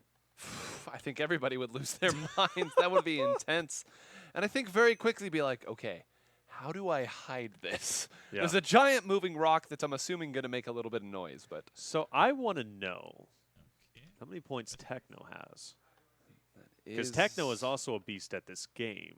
And I can only imagine he's sitting at a ton.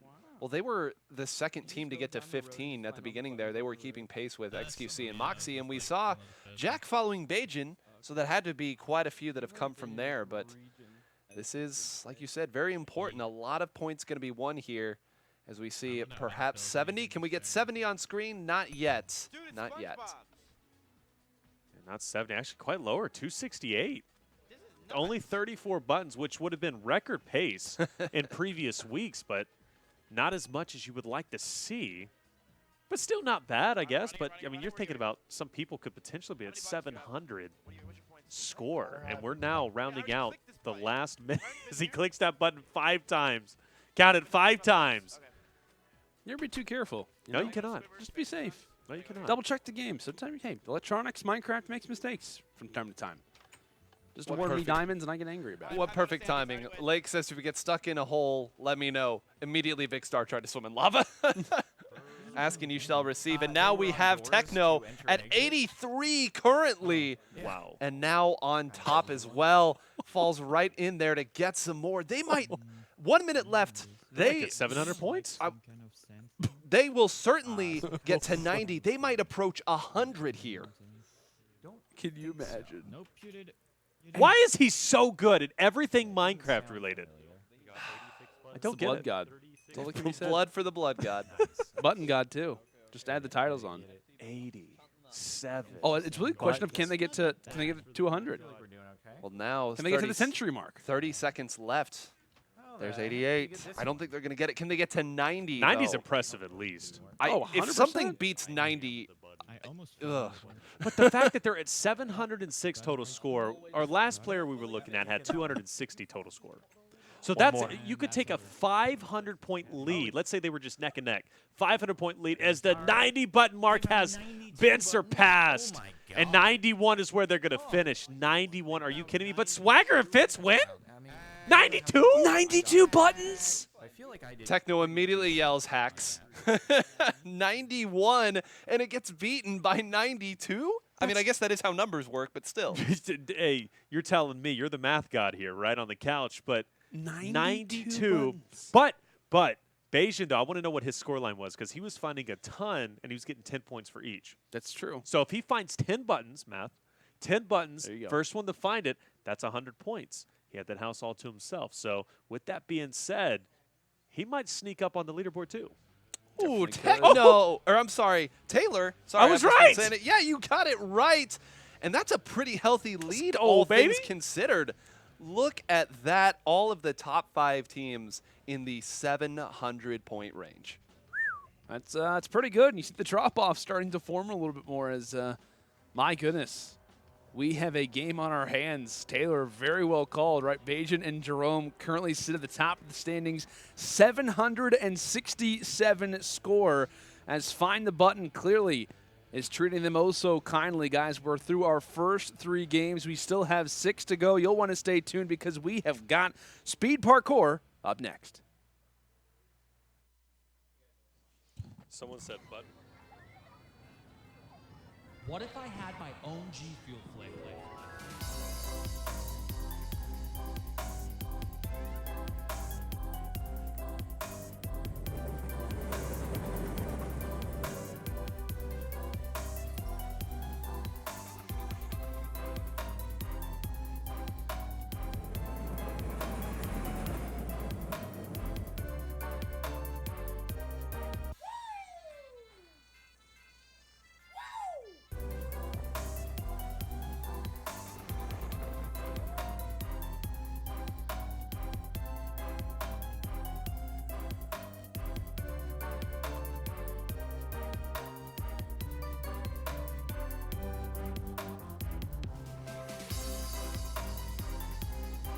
Introducing Cotton Candy G Fuel. Get it now at gfuel.com.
As I fell to the ocean floor, fading light through an open door, saw myself rise with the water. They thought they could keep me down, hold that breath and watch me drown, but all they did was push me higher. We don't care what they say, we will be here all day, we'll stay until it's over, till the world's out of sight. We will stand, we will fight, it's not over till it's over. Through the nights in the rain, through the time and the pain, we stand, we'll never fall.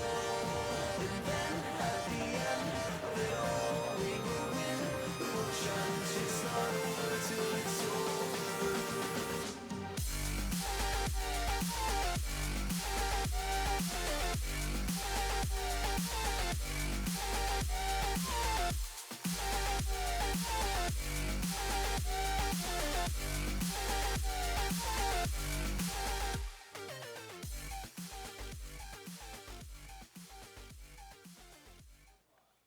Welcome back, ladies and gentlemen, to Minecraft Monday, week number 9, as we are hopping into game number 4 for some speed parkour. Now, it's been some time, guys, since we've watched this game mode start to come about. It obviously involves some parkour. You have to run. You got to do a lot of different things. And one guy that I remember played pretty well at this game mode is the guy that we currently have on screen, Technoblade. Very talented when it comes down to regular parkour, as unfortunately is starting to have a few issues just trying to get to the next block. But regardless, we know he, along with many others, are going to really kind of stand out in this one. Yeah. Go ahead, Taylor. No, I want to say I think Techno and Vicstar were like neck and neck last time we kind of watched this. And I remember it came down to, and I don't know if it's the same map reworked or not, but I know when they got up to the very top, there was that one block 9 that they just couldn't reach. And maybe it's that one. I think it is. Techno's already tripped up on it. And you see Bajan now racing with Techno, and there it is. These are the only two at this checkpoint. You have to imagine one of these two will be our first. And again, 5, you see there, 0 out of 5. This is very, very limited in terms of the points that you can win. And in a tight race like this in the point standings, you know all this means that much more. Yes, it definitely does. Being that first one, being victorious at the top. And this is another tough one if you're not familiar with the mechanics of Minecraft, right? We talk about High Sky and Ewok. If they're not as familiar with Minecraft, this could be a tough one to say the least, as even Techno having some issues. Oh, does he have it? He does not. And I think he's jumping a little bit too early on that one block, like right there. Oh, I think he's just a little bit too early, as a player actually was just ahead of him. Yeah, that was Bajan there, and I think Vicstar is caught up, and I believe Travs is up there, and now Captain Sparkles is up there. So enough people to end this race right now in one run. who will be our first victor. Literally, this is coming down to just a quarter of a second and just knowing when to jump, knowing how far you are progressed on those blocks. And, oh man, we're getting so close. Players just unfortunately not able to get toward that red block as, everyone's starting to fall a little bit early now. So maybe once you kind of start to get in a few of those body models, things can start to cause for some struggles. Regardless, though, man, players having literally, they could see it just off on the horizon. Oh, I think that was. I want to. Someone made it. That was No, there. he's just short. No. Techno. Oh, Techno. No, he missed it too. Oh. That's 2 people who've gotten to the final one and missed it. And it's so funny because Lack, the server admin, he actually just removed the block 2 up top to kind of keep it consistent with the 2. And he also added a block to make it a little bit more consistent. But, I think it comes down to a point. Who did he beat it? Jerome did it.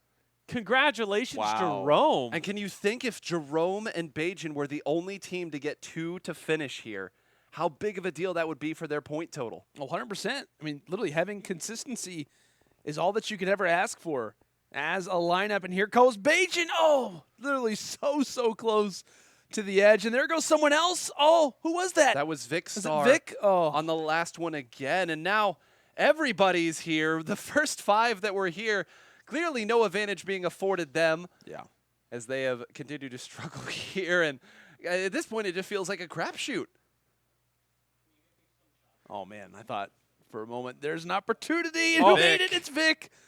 Third time's the charm. Finally gets that one on board. As he'll be the Sparkles. second player. There goes Captain Sparkles. So kind of all separate teams completing their course. But like we talked about, it is really a matter of consistency. Who can kind of get their full lineup completed? Because it's only going to be the first 5. It is, and if we see them fall again, man, the tension is high. I know there's not a lot we can say about this, but still very intense, and Bajan does get it. So there's 1 spot left up for grabs. So this is important, right? Jerome already made it, Bajan as well. So the Marome duo have both made it. They're both getting those points, and they're already in first as it is. And this is big. I know Moxie's up here in the mix as well. Seems like just about every team has at least somebody up here. Lots of points still up, and we see Papa Platt there almost getting it as well. And this really is just getting that one good run. That's all you need, and Techno gets very close. It seems like Techno's the one who's able to more consistently get to that red block. Yeah. But he had a chance earlier to get it. And again, so close right now. Trav's up there as well. I think the frustrating thing about all of it is like you try so many times and you fail, and then randomly you'll make it, and then you're like, holy crap, I made it. Like, I'm actually doing this, but you surprise yourself as Dan's so incredibly close, and that would have been big, right, if Dan was able to take it. But unfortunately. Bad Boy Halo. Who got it? Bad Boy Halo? Bad Boy Halo, okay, our I'll final. Right down there. Techno, as always, yelling hacks. Very consistent there, but what a big game for Team Marome. They were already in first place, and now it's going to be looking even better. 100%, right? They kind of rose throughout the last game in terms of find the button. Now they obviously managed to get some work done when it comes into speed parkour, which really could decide a lot for them right now. It could decide in terms of how the rest of this game starts to work out. I know we'll be trying to get our scoreboard up here very shortly, but let's go and take a look and see how things possibly could be changing up as they are nearly at that 1,000 point mark, 967 to be exact, while Bad Boy Halo and Dream currently lock up that second place spot, followed up by Vicstar and Skeppy, Technoblade and Jack, and Moxie and XQC filling up that 5th place position. But we talk about, right, that 5th to 2nd placements all within just a matter of a game mode could totally fluctuate all of these. Just one strong matchup, one team drops early, and everything is pretty much locked up. But guys, I'm super excited. Obviously, we talk about speed parkour, now in towards Skywars. And we know a few players that succeed at this one. A lot of YouTube series have been made around this one more specifically. Nine, talk to us a little bit about Skywars. Well, Skywars, I think that it is the most skill-oriented of all the PvP modes. Like Taylor said earlier on in the broadcast, you got to be able to build here. You got to be able to build quickly. You have to be able to play around very small platforms, because if you get knocked off, that's it. Yep. And there are big elim numbers that can happen here as a result, because unlike in our other modes, Hunger Games, well, what was the other one called? Battle Arena, where you have to take down a full 20 hearts. You knock somebody off here, that's the job done for you. So people who have the experience here will be at a big advantage. Like you said, this is a big, big chance for some of the more experienced players to build the gap. But, guys, our first place team is 2 experienced players, and they are almost 90 points up right now. This plate of crow that I am eating is so delicious, I might add. Man, Marome, unbelievable performance, and I think not a moment too soon. It would break my heart to see them get another third-place finish, but this is an opportunity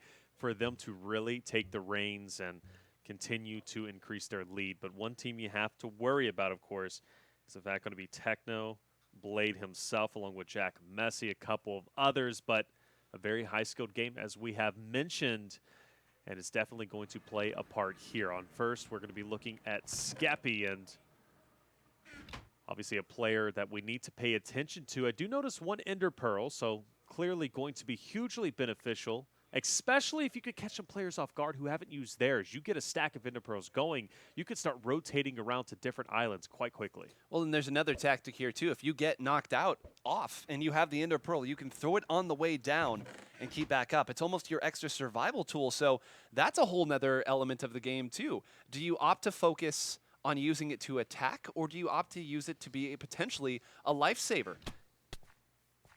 It's a great call, and I think what Jerome, Bage, and they try to enter in toward the next floating island, and as soon as they do that, they have a few snow blocks, right? Just kind of at their back.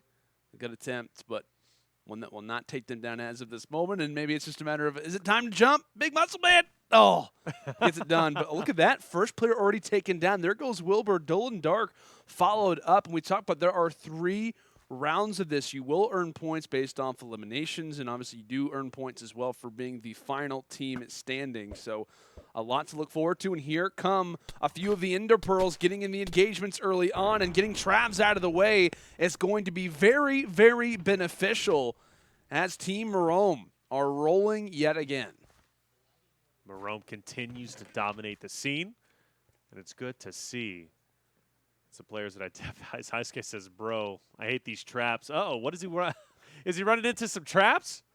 That would be unfortunate, to say the least. But with that being said, what's kind of your strategy? What's your go-to here, Nine? Because I know when we mentioned we were bringing Skywars, you were literally jumping up and down. I was. Well, because, again, I think that this is a very skill-based mode. As we see, Techno gets an elim right there and now running into people. I think the strategy here is you just have to be willing to go over to the corner and play a very risky game, and that's what we see now. I think this is going to be the end of Jack, so once again, Techno does get 2 elims there, but is now by himself. Now, the one thing that's nice here, he's going to have a chance to get away if he has an Ender Pearl, and he'll be able to build away too. Oh. But uh-oh, there goes Vic, and even Techno's not going to be able to get out of that one.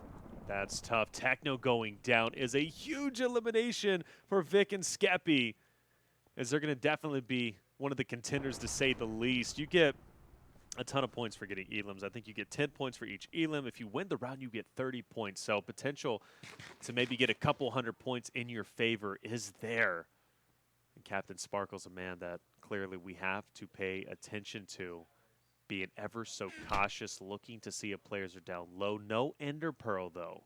So he's going to have to be cautious. He has to be super careful of his position right now, and I kind of like the idea, right? Just try to hide away.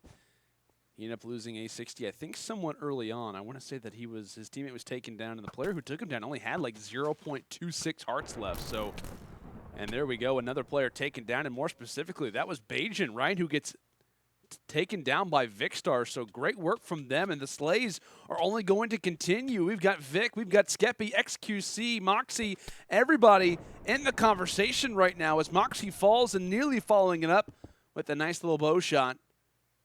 There's a few players trying to go for this 3P opportunity and makes it land, so Skeppy, not in the greatest situation when it comes down to hearts, has to back away. This is where the central island gets kind of scary. We've already seen Techno go down. Now we've seen one of XQC and Moxie go down. And there, Skeppy and Vicstar barely getting away by the skin of their teeth. So, you know, this is one of the reasons why this is a fun mode, because you don't get to just camp out in the middle. There's movement options, ways to get around, and you can even hide like we see right here. Very wise, I might add. Just blending in, right? That's dirt. That's dirt, right? Looks like it. I mean, I know something differently. I know what you're talking about. I think that was XQC who's just dipping. Hey, no worries, right? Just kind of hang out. Unfortunately, though, he has to be aware of the barrier that could be coming in shortly, which is not going to treat him that kindly. He jumps up top. He's got Dan and Think Noodles to worry about. Always a team that you have to be on the lookout for, but a team that's not slowing down. Vic and Skeppy. As we are fortunately going to lose another that's going to be captain. Sparkle's going down. And good to see Papalat going big as the zone getting so incredibly small. The final engagement starting to go down. Vic on your screen, a potential 3P opportunity up ahead, and he's going for blood. You're going to have to. Skeppy's taking a lot of hits. Can Vic get it? Vic does get one, and I believe Skeppy is going to be able to get away there. Oh, wow. Very Throughout the nice. potion of slowness. 180 shot, no less. That was clutch, and thank God that he had that potion just sitting right in the inventory there. As unfortunately, he's going to be greeted with a few extra shots. You see those blocks trying to be placed up, trying to watch over. And Vic, he's got some cool shoes, but does he have the slays? That's the question. As Skeppy and him are now here for the prowl. They're here for the rush, but can they play the 3P opportunity? Everybody's stacking up and taking some barrier damage as well. Vic on 2 hearts as Skeppy came through with the big slays. XQC, one of those players who drops. There goes Alex, Dan as well. And we're down to our final few players, Skeppy and Vic. It's a matter of where are the remaining players at. That zone is hitting hard, and he's going to be just on the outside. Miskiff, unfortunately, coming in a little bit late. Vicstar, Skeppy win the first ever Skywars for Minecraft Monday. And by a huge margin they did. Every single elim going to be 10 points. That's certainly well over 100 points that they are going to have for themselves right there. Certainly making up any gap that was built on them and then a little more. But, you know, we saw right there, a team is certainly capable of getting these big points. It could go the other way too. I think right now some of these other teams maybe need to change up their strategy a little bit. Well, what do you think they should do? Well, I think we saw that Skeppy and Vic once again were the last of the big teams to really get in on the slaying action. And because of that, they were able to pick up on lots of big elims in the middle that fed them better loot. And at that point, it was just waiting for people to come to them. And it's also a matter of how comfortable you are navigating between islands. Because, I mean, Vic and Skeppy were just searching high and low for anybody they can get their hands on. I mean, when we talk about the duo here, Skeppy is a beast when it comes to PvP. So is Vicstar. And the thing is obviously that duo can tear it up if they want to. And ever so slowly, Bayesian building a ramp over something that looks so easy to him is so incredibly difficult to do, at least for me. But that's not saying much. But XQC, unfortunately, we might have an issue with him. I don't know if he dropped off. He may have fell. That'd be very unfortunate. But look at this. We've got Bad Boy Halo Dream pretty much in a 3P opportunity. And right as we see Jack and Technoblade leave their point of view, that is when XQC and Co. are here. They realize the big fish needs to be taken down off the start. That is the way to succeed, right? Get the big players out of the game early, allow for them to not have any points. And XQC takes quite a bit of health loss. Everywhere he turns, there is someone staring him right in the eye. A half heart still available. Oh, He's being chased down. Unfortunately, gets invested in some soul sand as he will drop. But take a look at that. Jerome takes down XQC, but Bayesian falls. So somewhat of a trade going on. Our kind of top caliber roster, one that has to be accounted for, already taken out in game 2. At least half of them. Yeah, and big points. I think Vicstar already has 2 elims right there, or at least one elim to his name I know that I saw. And now we're seeing Techno adopt a different strategy. The high ground, gentlemen, it applies in this game too. Who knew? Clearly, right? I mean, he's got ultimate high ground. This is my hill, and I'm the king of it, and I am not going down. You have to come up to challenge me. That's the price you have to pay, and Techno knows it, as he is literally the commander of the battlefield. He is looking, finding his opportunity, and finally... Oh, Skeppy. He's not prepared. He's not ready for this. Not at all. And here comes the engagements. While they do hold the high ground advantage, they will quickly change that up. Players losing hearts, and they're starting to separate as Skeppy from long range takes down Dream. He's still got that Nice bow. hit. But regardless, he's on the run. A man being chased, and Technoblade is looking to try to cut him off right now. And Skeppy, can he stay alive? Uh-oh. No, he cannot. A successful venture And there goes another power player, right? Possibly Moxie as well, as they'll go ahead and let him fade off in the distance. But you notice instantly they go for the enchantments. Doesn't really matter if it's a wind sword or not, but Moxie makes the reference back and takes him down, as that is a huge play for Moxie. Can he take down Jack? And he will! Moxie! What a play! XQC is proud, and so am I. Moxie takes out the duo of at least this game here. I know we've been talking about Vicstar and Scappy, but come on, you can't forget Techno and his partner Jack. Moxie just 1v2'd them. He saw the opportunity and he went for it.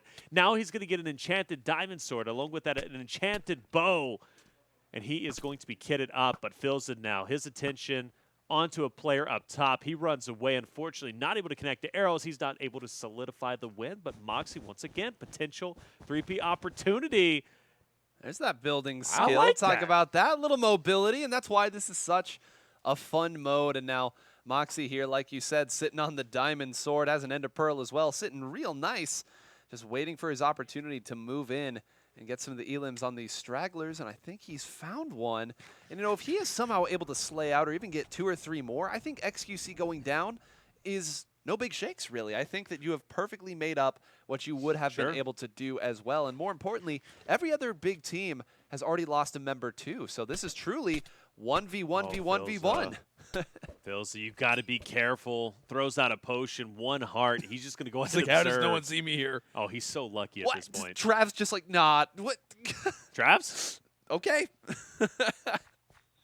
Talk about keeping your head on a swivel. He doesn't Oh, do wait, I'm just sorry. that. Philza the and same Travs are team, yeah. teammates. Wow, okay. Travs actually I'm was so acting as used point to saying man. that. Yeah, yeah. So he builds up just in the nick of time, and I think that's High Sky who maybe just escaped out from the depths of Moxie's sword, ready to go. Yes, it is High Sky, in fact, and Captain Sparkles takes a little bit of a jaunt as well. It will be Jordan who does walk away with the elimination, so he will accrue the points from it, but Moxie is not happy about that situation whatsoever. Captain trying to take a little bit of a venture, but so Good low job, on health. Moxie. As Moxie is a one-man wrecking crew and also takes a player off of their point of view, goes for the blocks, does not have the high ground, but that does not matter whatsoever. Moxie dominating everybody in sight, looking for chests just to try to increase that inventory, which is clearly already stacked. Good night to Swagger. Moxie, a newfound confidence, it seems. Moxie is flying under the radar. Literally, no one is targeting him. He just continues to get in these third-party opportunities. Now down to the final couple players. It's going to be no different here. Finds a player on fire into the zone. Picks up 2. Are you kidding me? What a performance from this man. And he comes through with the victory. We're talking 10 points per elimination. And this game alone, he picked up at least 10, maybe 11 elims. Good on him. Outrageous performance, ridiculous performance, stupendous performance, all the wonderful words you want to throw there. That's crazy. But I mean, that's unreal again, and it started with the elim onto Techno and Jack there. I think maybe they just didn't think that Moxie would come back in for that second because they were chasing him, and then they were like, nah, let's not. And then Moxie was like, well, okay then. And the one thing that we've always talked about is how influential it is to try to go for the enchantments, right? As soon as that fight disengages, that is when Technoblade said, okay, hey, I'm good. I'm going to make sure that I get either my wooden soul along with my bow enchanted, and as soon as he did that, that's when Moxie decided to engage. The one moment where we talk about the Blood God is not always fighting for elims, is when he's enchanting his enemy's items, and that's exactly what occurred right there. A fantastic play from Moxie, and guys, I think it was kind of a matter at the end. Most teams maybe not looking at the kill feed, not respecting Moxie as much as they should have. They're thinking, hey, he's a 1v2 type player. Big deal. I mean, how much is he going to really accrue when it comes into points? And he was the guy, right? He was the player to look out for, and he may be the player who has the spotlight on him when it comes down to this next game, as we are already saying goodnight to Swagger Souls. And maybe a few more as well. Travs falling early in that last game does officially accrue that one for Swagger, and it's going to be also Fitzy Fitz who drops as well. And that is when it comes down to Skywars, something you always have to be aware of, right? Those early positions, the instant ability for players that want to make that rotation, and the awkward stare downs that you get from time to time. Is I'm surprised that no one has fired an arrow yet, actually, at Dream. I think they were trying to hide right there, and I'm not sure if it was Techno's armor or whatever gave it away, but you saw they immediately went the other way and started firing their arrows, and now a very awkward position here. I don't think that they have anything to work with in order to get off that island, and Trav's going to sit over here. Yeah. Continue to do. They're island hopping right now. Look at all this that they've gone. This is at least their third island that they're going to right now. I know, and it happens to be onto Ewok. I think High Sky's still alive potentially, but 2 diamond swords already. I know, and this is XQC and Moxie, right? Moxie is clearly an animal when it comes to this game mode, and if he comes through with a victory here, they could potentially well move up onto the leaderboard. I mean, when we're talking about it, I think they were sitting around 5th, 6th place. And as Moxie continues to dominate onto Buddha, he's not slowing down. He's going to focus attention onto Skeppy. XQC for the backup, and should be an easy elim. Ender Pearl to get up. Skeppy trying to hide, and he's doing just that. And Skeppy threw down that potion of slowness, right, to try to make sure that Moxie couldn't keep stacking up, keep taking him down, and that has really kind of been the major focus for Moxie is whenever he's near that soul stand to instantly place some blocks down to make sure that his movement is not slowed down whatsoever. As there we go, Moxie shuts down Connor Eats Pants, and here comes Travs as well. A dominant team off the rip. They go toward that main island, and they get clotheslined by this duo who are continuing on their run. Look at this, a little build to make it that much harder to get to the enchant table on the other side. Techno and his partner Jack were able to get rid of Dream, and I wish we would have gotten to see that. Bad Boy Halo, of course, went down. Now Think Noodles trying to make the play happen. Moxie goes down, but Skeppy goes down. XQC with 2, though. XQC with the clutch right there. Now it's him who's going to need to come up big. And once again, lots of players already weakened down. A lot of teams with some of the meat taken off the bones, but one team that is not is Techno and Jack. This might be their game to slay out and go dominant as they have now arrived in the middle. What? XQC just eliminated Vicstar, but What? fine. And then Basti comes through onto XQC? It must have been a 3P at that point. It had to It have had been, to right? have been. Because Well, Vicstar probably put up a great fight. Right, and XQC was a little weak to start that fight as well. So, because he was in there in the middle in the enchant table, almost the exact same situation that we saw Techno get taken down from last time, but now Basti right there. Did They heard the chest be blocked, and now this is the chance. A stone sword versus a diamond one, and he will go and replace that. An iron sword just sitting there. Okay. No big deal. I don't know why that was there, but this Instantly is goes for the enchant. and this is a very scary position to be in. This enchant has to come out fast. Yeah. But the Lapis said, come on, Techno. Oh, man, this is getting scary. And look at, oh, my gosh, we have a number of different diamond players, all with all sorts of armor, one of them being Basti and Papa Plot as they are just on the run. And there goes Grande, a valiant attempt, but still, this is getting intense toward the end. Our players have learned from the first 2 games and are starting to change up their game plan as the building becoming an aspect, but Technoblade not stopping, brought down to 2 hearts and gets slayed out as there goes another. Basti continues to dominate along with Papa Platt, and you got to be thinking that's clearly a dark horse team. If they come through and they win this 3rd game, I'm definitely becoming more and more of a fan of Skywars as these matches continue on, because clearly it gets very exciting. And a major talking point really is how many 3Ps happen, and it seems as if players kind of don't notice those 3Ps. They seem so much less aware for these 3Ps, more so than they would in Hunger Games, which is quite interesting. But Basti, this is an interesting strategy. I thought he was either building something or building a house, maybe a little bit of coverage. I think he's just trying to sneak up on a player. As it looks like Dolan getting into the mix himself, 3.5 hearts. He goes down by none other than Basti. And you said earlier, all of those diamond pieces, you have to think that that is what saved them in that skirmish against Techno's team right there. Techno's team was not really well kitted up against diamond swords versus stone swords, iron swords. Not a lot to work with here, but you have to think this is going to look good. Sparkles, I think this is going to be a losing battle, and it is. Basti and Papa Platt, huge round right there. Going to insert themselves right back up into the mix. But, guys, those first 2 rounds, such big scoring rounds for some of the teams. Okay, yeah. Well, craziness going through, and this is some ridiculous stuff to say the least, Landon. But honestly. Yeah. And again, we're seeing a little bit more of Moxie right here. And I think, again, the ability to at least stay up and allow these players to come into you, because a lot of these teams that are starting to hide and come in like that means that they're going to be feeding some of these players even more and more good gear. And that's kind of what you saw. Moxie get a little bit stronger as the event was going on, or at least in this game, because he continued to get better and better gear from these players. You see right there at the end, almost maxed armor, never really dropped low on health either. And Taylor, to your point earlier, you talked about maybe not as aware of 3P opportunities, and I have to think that that's because this is a map that is very, very open. It very well could be, and also you got to be thinking about, you know, navigating the islands and the fact that you can. I don't know. It's crazy to me to think, but I gotta say, this was an exciting time. Skywars definitely an excellent addition. Now I can see why you were jumping up and down, but I am happy to see Vikkstar, Skeppy. They take #1, Moxie XQC in second, and who's in third? Bayesian Canadian and Jerome, the Marome duo. I hope they'll be able to move up. But look at the points, right? We're talking about mere 30 points between top 3. And honestly, even 4th place, Bad Boy, Halo, and Dream, my dark horse at 909. Still plenty of potential for them to move forward. Techno at 891.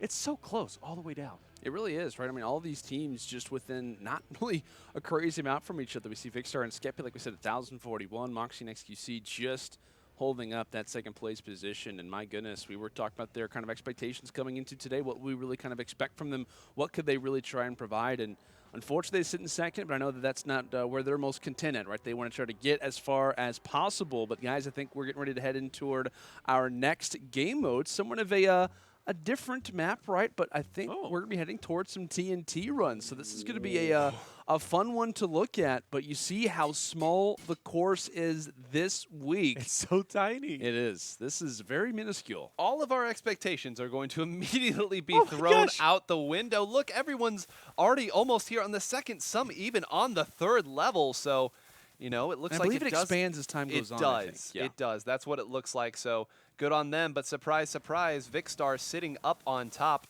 Meanwhile, the man in your camera right now, Technoblade, went on a run of 6 TNT runs in a row that he won right there. So, you know, going to be a threat. And this is really the chance for his team to make a comeback, and almost going down right as I say that. But, guys, there's a lot of points that can be had in this mode. Oh, absolutely, right. We're talking about 30-plus points, especially not only for yourself, but 60-plus if you and your teammate can coordinate and do well on your own. A lot of players dropping, and the fact that it started off so small before it expands definitely throws a wrench in maybe some people's strategies, and it definitely threw some players off. I think 2nd round, maybe they're going to be a little bit more aware, but disheartening to see Jerome fall off as quickly as he did. But then again, I say that we're down to just 5 players left. Techno along with Travs, and it looks like Techno trying to cut him off.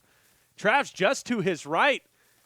And a very rare sight, Techno is sprinting through the blocks now back to the single jump, but oh no!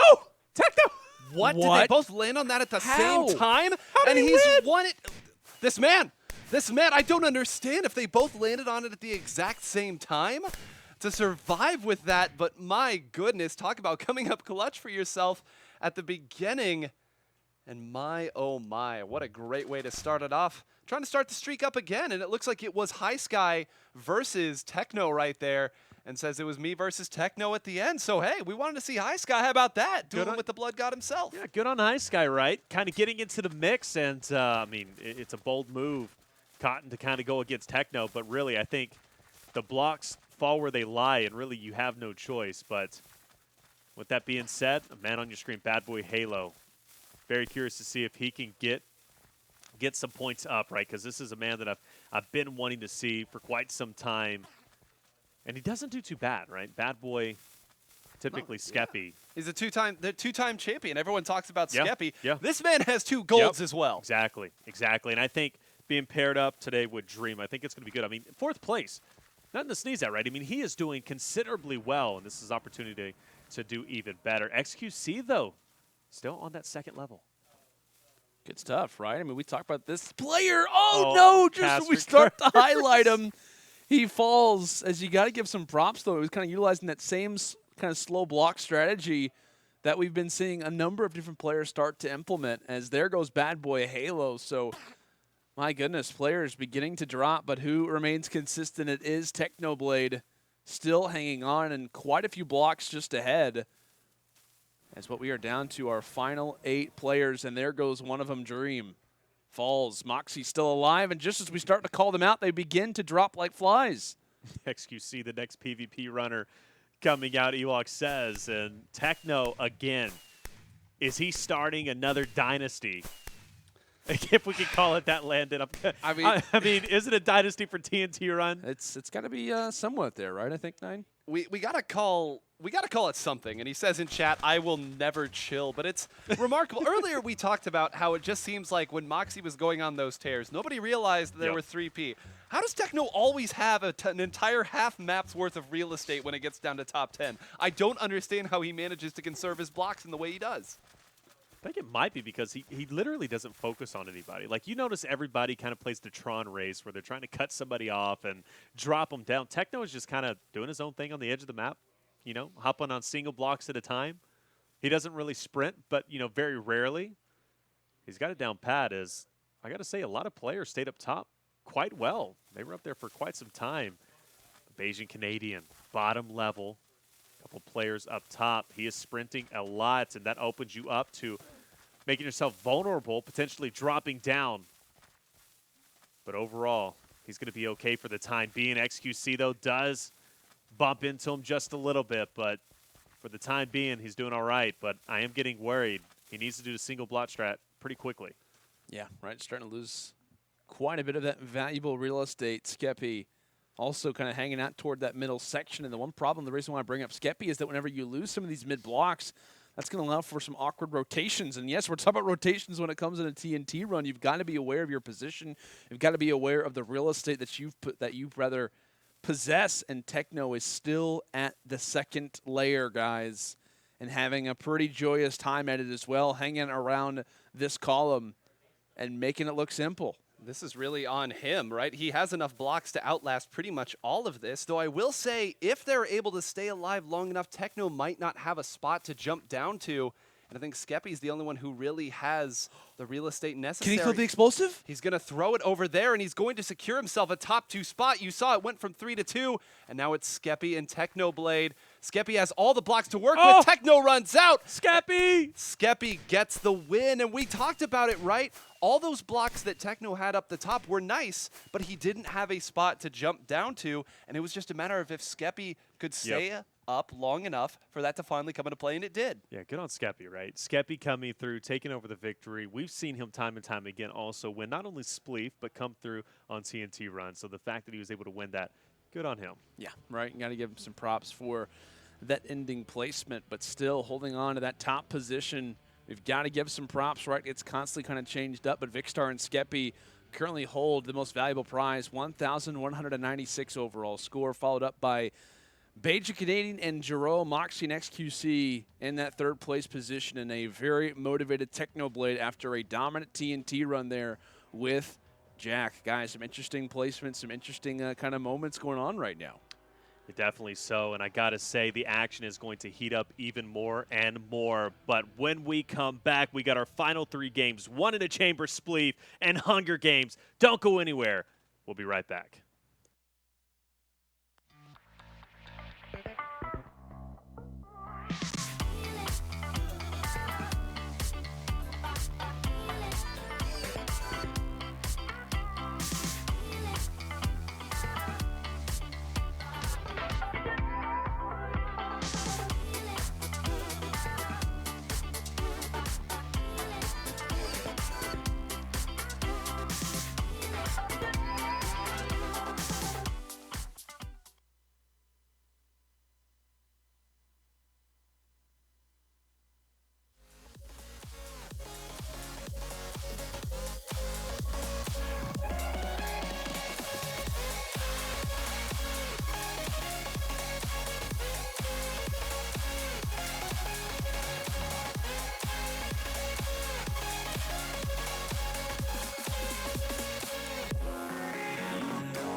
Welcome back, ladies and gentlemen, to Minecraft Monday, week number 9, as we are about to hop in here toward game number 7. As we're headed toward one in the chamber, myself on the mic, Lando Sanders, joined in part by Reflections, 9-hole Grains. Guys, it is set to be an interesting game mode. Right in the commercial break, we were having a number of different conversations about who kind of was in the driver's seat at this moment and how influential these last few modes are. Obviously, the one that we have on our screen right now, though, one in the chamber.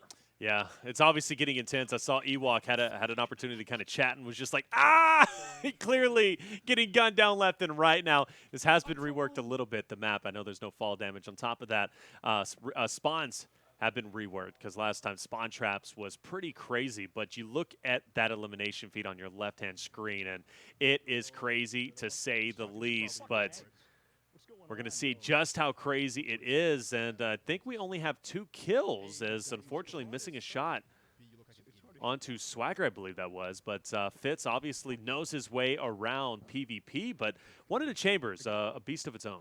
Yeah, and we talked, this is really the bow and arrow version of Kit PvP, right? Yep. Where you see, just get used to all this lightning, everybody. It's not going anywhere, but this is, again, a mode where I think maybe, unlike Kit PvP, where you want to jump right in and try to get as many as you can, I think that in here you have to be maybe not slower necessarily, but a little more conservative. Find yourself a good spot and kind of work on people from there. As we hop over to Ewok, I saw Ewok did get an elim earlier onto Techno, so got to feel pretty good about that. But this is another mode where the PvP players from other games can maybe feel at home. Once you figure out how this works, you can generally be okay. And here's Techno again and gets another elim onto Techno. So all right, Ewok, I see you. Very nice. When 2 of your 3 elims are Techno, that counts for a few. Well, it makes sense, right? I mean, Ewok is on FaZe. FaZe known for their trick shotting back in the day. One in a chamber, you're shooting a bow and arrow. So, hey, Ewok, she's got to have a little bit of accurate shot in her blood. Makes for a very solid combo. As up close, there goes Dream, and there goes another player, nearly a trade that ends up ensuing. But look at this, right? Skeppy and co. 24 elims already at 25 now. Is just trying to reset out of arrows, and at this point, trying to do anything he can. And there he goes. There goes Fitz. Maybe not to his own devices, but Skeppy back to the respawn screen. As we talk about a number of different teams, though, already kind of at those top 20s, nearly in the 30 range. As this squad could be the first to get to that point. Very well could be, right? I mean, you could acquire quite a few points from this game mode alone, and with how close top 5 is, you have to try and go full send and go as hard as you possibly can. And on the back of Jerome, easy elim tries to get the snipe across map, not able to connect. He'll go ahead and go forward. Good dodge, to say the least, but that tree becoming a nuisance. Now going for the fist, and unfortunately, Skeppy is going to drop. Sorry, we got this. But 4 more, and you hear the confidence coming through. Hey, we got this. And it's got to be nerve-wracking, right? Because you're seeing that elimination feed constantly going. And for that reason, Bayesian Canadian Jerome currently in 2nd place. You can only imagine they could take over first because of that performance. Right, they can take over first, and they weren't behind by much to begin with, so great on them. We were talking during the break, right? All 4 of our teams full of fan favorites, full of big, heavy hitters, and it's so good as we get into our last 2 games now to see them all so close. You have to imagine they're all still going to be within that 200-point marker, and we always say 200. Why? Because that is how many points you can earn over the course of one single Hunger Games. That's it. Yeah, and that kind of is the target, right? A number of different points can be acquired from that game mode, and it is set to be an interesting one as we're going to take a look at our scores for right now, as literally one single point separating first and second place right now. Bajan and Jerome holding what is a very narrow advantage. Vicstar and Skeppy just behind them, as Vicstar had a fantastic game when it came down to one in the chamber. I think they had finished off with around 30, and I think that Vicstar had pretty much acquired 21 out of their 30 in general. So clearly Vic is feeling confident with the bow. Right. But unfortunately for them, though, just right behind Moxie and XQC, followed up by Technoblade and Jack. And rounding things up, we do have that 5th place team, Bad Boy, Halo, and Dream. So like we talked about, guys, everybody kind of within a similar margin, nothing kind of super dramatic. And like I said, first and second place decided by one single point. It is not, literally, it does not get closer than that.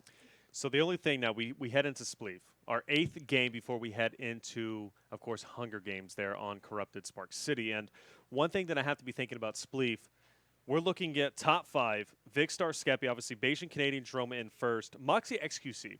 They do fairly well when it comes to Spleef, at least if history serves correct. Yeah.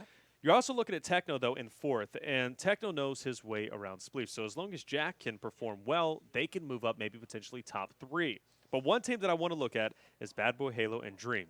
We don't really know Dream. How well is he going to do in Spleef? We don't know. But we do know one thing is for certain. Bad Boy Halo, he knows his way around Spleef, and being in 5th position, they maybe not go in first, obviously, but put themselves within striking distance to get first place, especially when it comes to Hunger Games. They didn't do too well in the first one, but if they set themselves up properly, that Hunger Games could mean all the difference. It could, and this is, again, one of those modes where you really have to have both people in the top 5. If one goes down in the first 5 and one goes down to the final 5, well, guess what? You've just canceled yourself out. So that's very frustrating to do. But it's all about survival points. Again, we're going to hop right into the game, and I think it would not be surprised to see Techno do exactly what he's doing right now, which is playing the hide game and opts to play as conservatively as he possibly can and try to stay up here. And you see Skeppy already down here at this layer and has to be very careful. If he goes down, that would be huge for the potential score of his team. And I think XQC was going for him right off the bat. They know who the big threat is and who they have to eliminate. The head hunting has begun.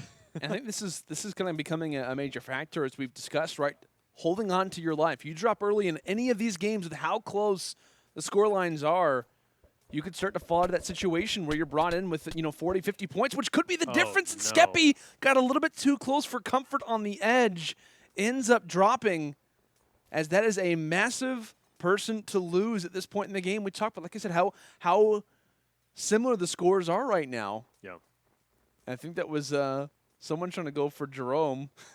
Has no real issue with that. Just quickly gets out of dodge, but loses a few blocks just below him. Those snowballs becoming somewhat effective, but it's kind of the waiting game for everybody, right? Just kind of hang on and trying to earn all these points that you can. I'm trying to think, is it worthwhile to maybe, create your own island in a corner? Do you think it's better to just continually sprint? Dolan clearly going for the island strat.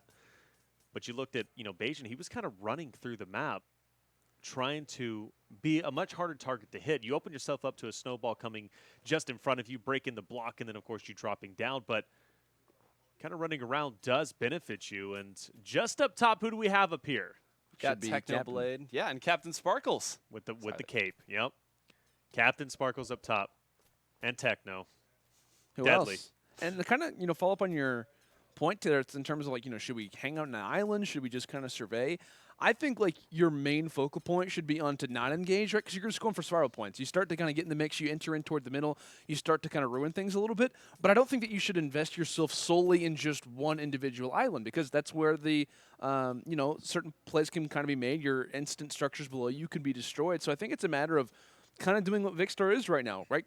Continuing to be mobile, but also at the same time not being the first one to engage on anything. And not that I'm the biggest negative against Connor's strategy right now, but as soon as players want to focus on him, where does he go? He can't. He cannot go anywhere after this position. So it kind of goes the same way as in terms of how TNT Run works, as Technoblade holding on and also nearly taking one down as well.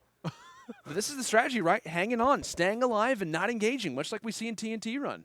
9 was in literal disbelief from the moves from Techno there. The balance, the balance to do that. And now everyone looking at him, and I think he doesn't have much of a choice here. He's got to make a little bit of an island, and Captain Sparkle's still hiding over there on the top, down to just 4, Connor being one of them over there. You're going to see, of course, we know who the 2 others are. Then we have Vicstar as well. So this is what you were talking about. Where does Connor go from here? He goes further in his corner and lets the two fight it out there. Oh, as we just lose a player. It's Techno, I think. No, Techno took out. Oh, my apologies. No, yeah, Techno took out Vicstar there. I think Captain Sparkles is still on top. So this would be huge. And I don't think Techno knows Captain Sparkles is up there. He can take him out right now, and he sees him. And he's he won! Techno falls to his demise. Captain Sparkles down to 2nd level, and now it's mano-a-mano against Connor Eats Pants. What a win, to say the least, to take Techno out in the way that he did. Oh, my gosh. I'm not sure if Captain Sparkles fired away a snowball on the way down or if maybe Technoblade just kind of lost his ground, but regardless, a huge win for Jordan. as he is hanging on right now, trying to dodge a few of these snowballs, and one hits him right in the face. And there we go. That's what I'm saying. Well, That's kind of the talking point. You get to that point where it's like you're on an individual place, and there's no way you can go. And the problem, too, is that the only thing that you're trying to accomplish at that moment is to gain more snowballs. How do you do that? You do that by destroying your own structure that's just below you. So I like the call from Jack, but at the same time, it will be Captain Sparkles who claims victory first. Gets that first W on board. Great work again by him. Techno has to be careful, almost fell down there. But, you know, I think Exhibit A on the difference between engaging and waiting around a little bit is the difference between how Connor played that and how Skeppy played that early on. We saw Skeppy go down very early because he was trying to play the game. He was trying to go over there and make something happen, and again it happens. He goes to attack and gets knocked down a layer already. So I think the strategy that's being adopted by some of these players of just sitting around and waiting may indeed be the way to go. And one thing that we didn't talk about, I believe, Jack last game, Techno's teammate, managed to get 10th place. That's big points. That is, right? That's big points, especially if you're up there in top 5. So something to think about. Right now, I think the goal is to get as many as you can, obviously, but to at least get as many as you can so you can carry over to the Hunger Games, the final 9th game that we are doing tonight. If you can get yourself within 50 to maybe even 100 points, there's a huge potential you could be within striking distance to take over. Jerome, though, falls down all the way. He for sure looked like he was safe, but unfortunately takes one step too many forward and falls to his demise. Now, 3, potentially 4 players up top, and Vicstar looks like he's going on the attack, and yes, he is, and that's to Connor. Not trying to let the same strategy work twice, and does get him down here, but XQC is up, and I have to think that XQC doesn't have snowballs or something. This is the perfect opportunity to attack. There's nothing behind. And Vicstar, Alex, can you push him off? What is going on? It's just like a bat. They might both go down as What? the 3P comes in. Blocks being destroyed down low. Rami still holding on. Vic finally drops, and Alex remains on top. But now Alex in a very bad position, and I think he's going to eventually go down, but he stays up. Landon, you're in disbelief too. He finally falls to his own demise. You gotta be kidding me. The only person who could take him out is himself. On his own terms. You gotta love that. You gotta love it. So you know what? After that, it's just over. It's over. I'm going out on top. Wow. Oh, That's man. crazy. Yeah, and That that's is so unfortunate. again big points because Skeppy did go down early, and that's just outside of top 10 for Vicstar. So you have to feel good if you are XQC and Moxie. I believe Moxie is still up, so they're going to be scoring some big points as well. Techno just went down as well, so again, some of the big scorers out. Fitz playing the game the way it was meant to be played, hidden in a corner where no one can throw at. Is that the way it's meant to be played? I'm giving him some credit If here. Techno's doing it, you could argue it's the way that it's meant to be played. I respect it. I respect. Well, we saw Techno. He was able to get on a block. Luckily, no one's doing that. But Fitz just hanging out. That's exactly what I would be doing. I think at first I would be trying to engage and drop as many people as I possibly could. But eventually I would just slide into the corner. That's the thing, though. You earn the same amount of points as if you just stand still. Well, but you're just allowing for everyone else to do the work. I think dropping as many people to the second level as possible is critical. So you could try and remain on top. But you're right. I mean, it's two edges to a coin. Or 2 edges. There's 2 sides. There's probably infinite edges. It's a 360 circle. Swagger. Oh, Bad Boy Halo has a chance for a 1v2 victory here. Got one. Can he get both? Says Techno. This is looking scary. A lot of real estate to work with here, but not many snowballs to fight back with. And Fitz has to do a tightrope walk. This is enough. This is enough snowballs to fight back. That's a good hit. And now Bad Boy Halo's the one with no. And I think every one of those snowballs missed. Oh. Regardless, though, wins the round. Congratulations to Bad Boy Halo for taking that over. We head into our 3rd and final Spleef round. But Bad Boy Halo obviously in the mix for top 5, winning that. Now it's a question of where was his teammate, where was Dream, and how long did he last? That really is the story right now. Where is the other teammate in this situation? We've been highlighting all of the big players, but seems like a couple of them are just going down a little earlier than the rest. And I don't know if any of you just saw what Jerome did. Jerome just walked and stood still. He went over to the corner, stood still, and did nothing. Didn't spleef. Yep. Didn't throw snowballs. Yep. He's just waiting. And I appreciate the strategy. I have to love it. My kind of strat. Hanging out in the corner. Me and Landon always talk. Hey, we want to compete in this. I think Techno 100% what I would do. I Just think chill. Techno's Hang already out. down No big too. deal. 9, what would you do if you were in Minecraft Monday? Oh, man. Specifically the in hard Spleef. question. Specifically in Spleef. Specifically in Spleef. I think I would try to be a little bit more aggressive here. I think Really? I would. I think that I would get a lot of snowballs off the start. Okay. And then maybe try to jump around a little bit, but then as soon as I got to the bottom, I'm trying to knock off as many people as I can. Dolan? And Dolan, you played yourself. Fair enough. Oh, what's the sound, though, that you would use whenever you fired away with those snowballs? Spleef. There we go. There you have it. Still waiting for the sound pack to come out. 9. Sound pack. You will have to wait a little bit longer. Matter of fact, are you on Fiverr? I'm just gonna hire you. I don't know what that is. You don't know what Fiverr is? I do not. Brother, like a little contracting server, but regardless, you go on Fiverr, I'll pay you $5. Make me the Spleef sound, and I'll find some way to put it into the game. I don't know if it'd be possible. Some Probably business not. transactions here. There you go. See? But Trying to make you some money, 9. I appreciate it. It's been recorded. You can't go back now. No, we can't. We see Jack and Techno both up there on the side, so certainly one of them is going to get top 10, maybe even both in top 10, and that would be big. You see Moxie still up as well, Papa Platt up as well, so Skeppy as well in XQC, so everyone still has some players here that have something to say about the score, and you see XQC looking over. He sees Techno. He knows the team is there. When is he going to opt to make his attack? Meanwhile, Phil's in a rough spot, and oh my goodness, from the worst possible position, has no other alternatives than to sit right there. And will Ewok opt to go for that? This is the question. This is a big moment. 5 left, and I believe that Jack and Techno are 2 of the final 5. This is huge for them. This is massive, right at the end of the game, trying to accrue all the points. And Jack's saying, wait, where did I just get shot from? How does this all work? What is happening? Little does he know, XQC hanging out. No big deal. Unfortunately, though, it's going to be where all the blocks. They're going to be just below him. Speaking of blocks, Phil's nothing really left to stand on as it's looking like TNT Run. And Techno is having some fun. Drops another, more survival points, as I believe it will be down to just 2 players. It's just And it's it is, Jack and Techno. It is. And it's the point of saying, hey, who wants to fall first? They're going to play against each other. They are. I love that. Techno's like, I'm the blood god. This is how this works. You're on my team. Hop in the backpack. Hop in the lava. A solid victory and the most points that you can get, right? First and second place. Yeah, you can't get any higher than that.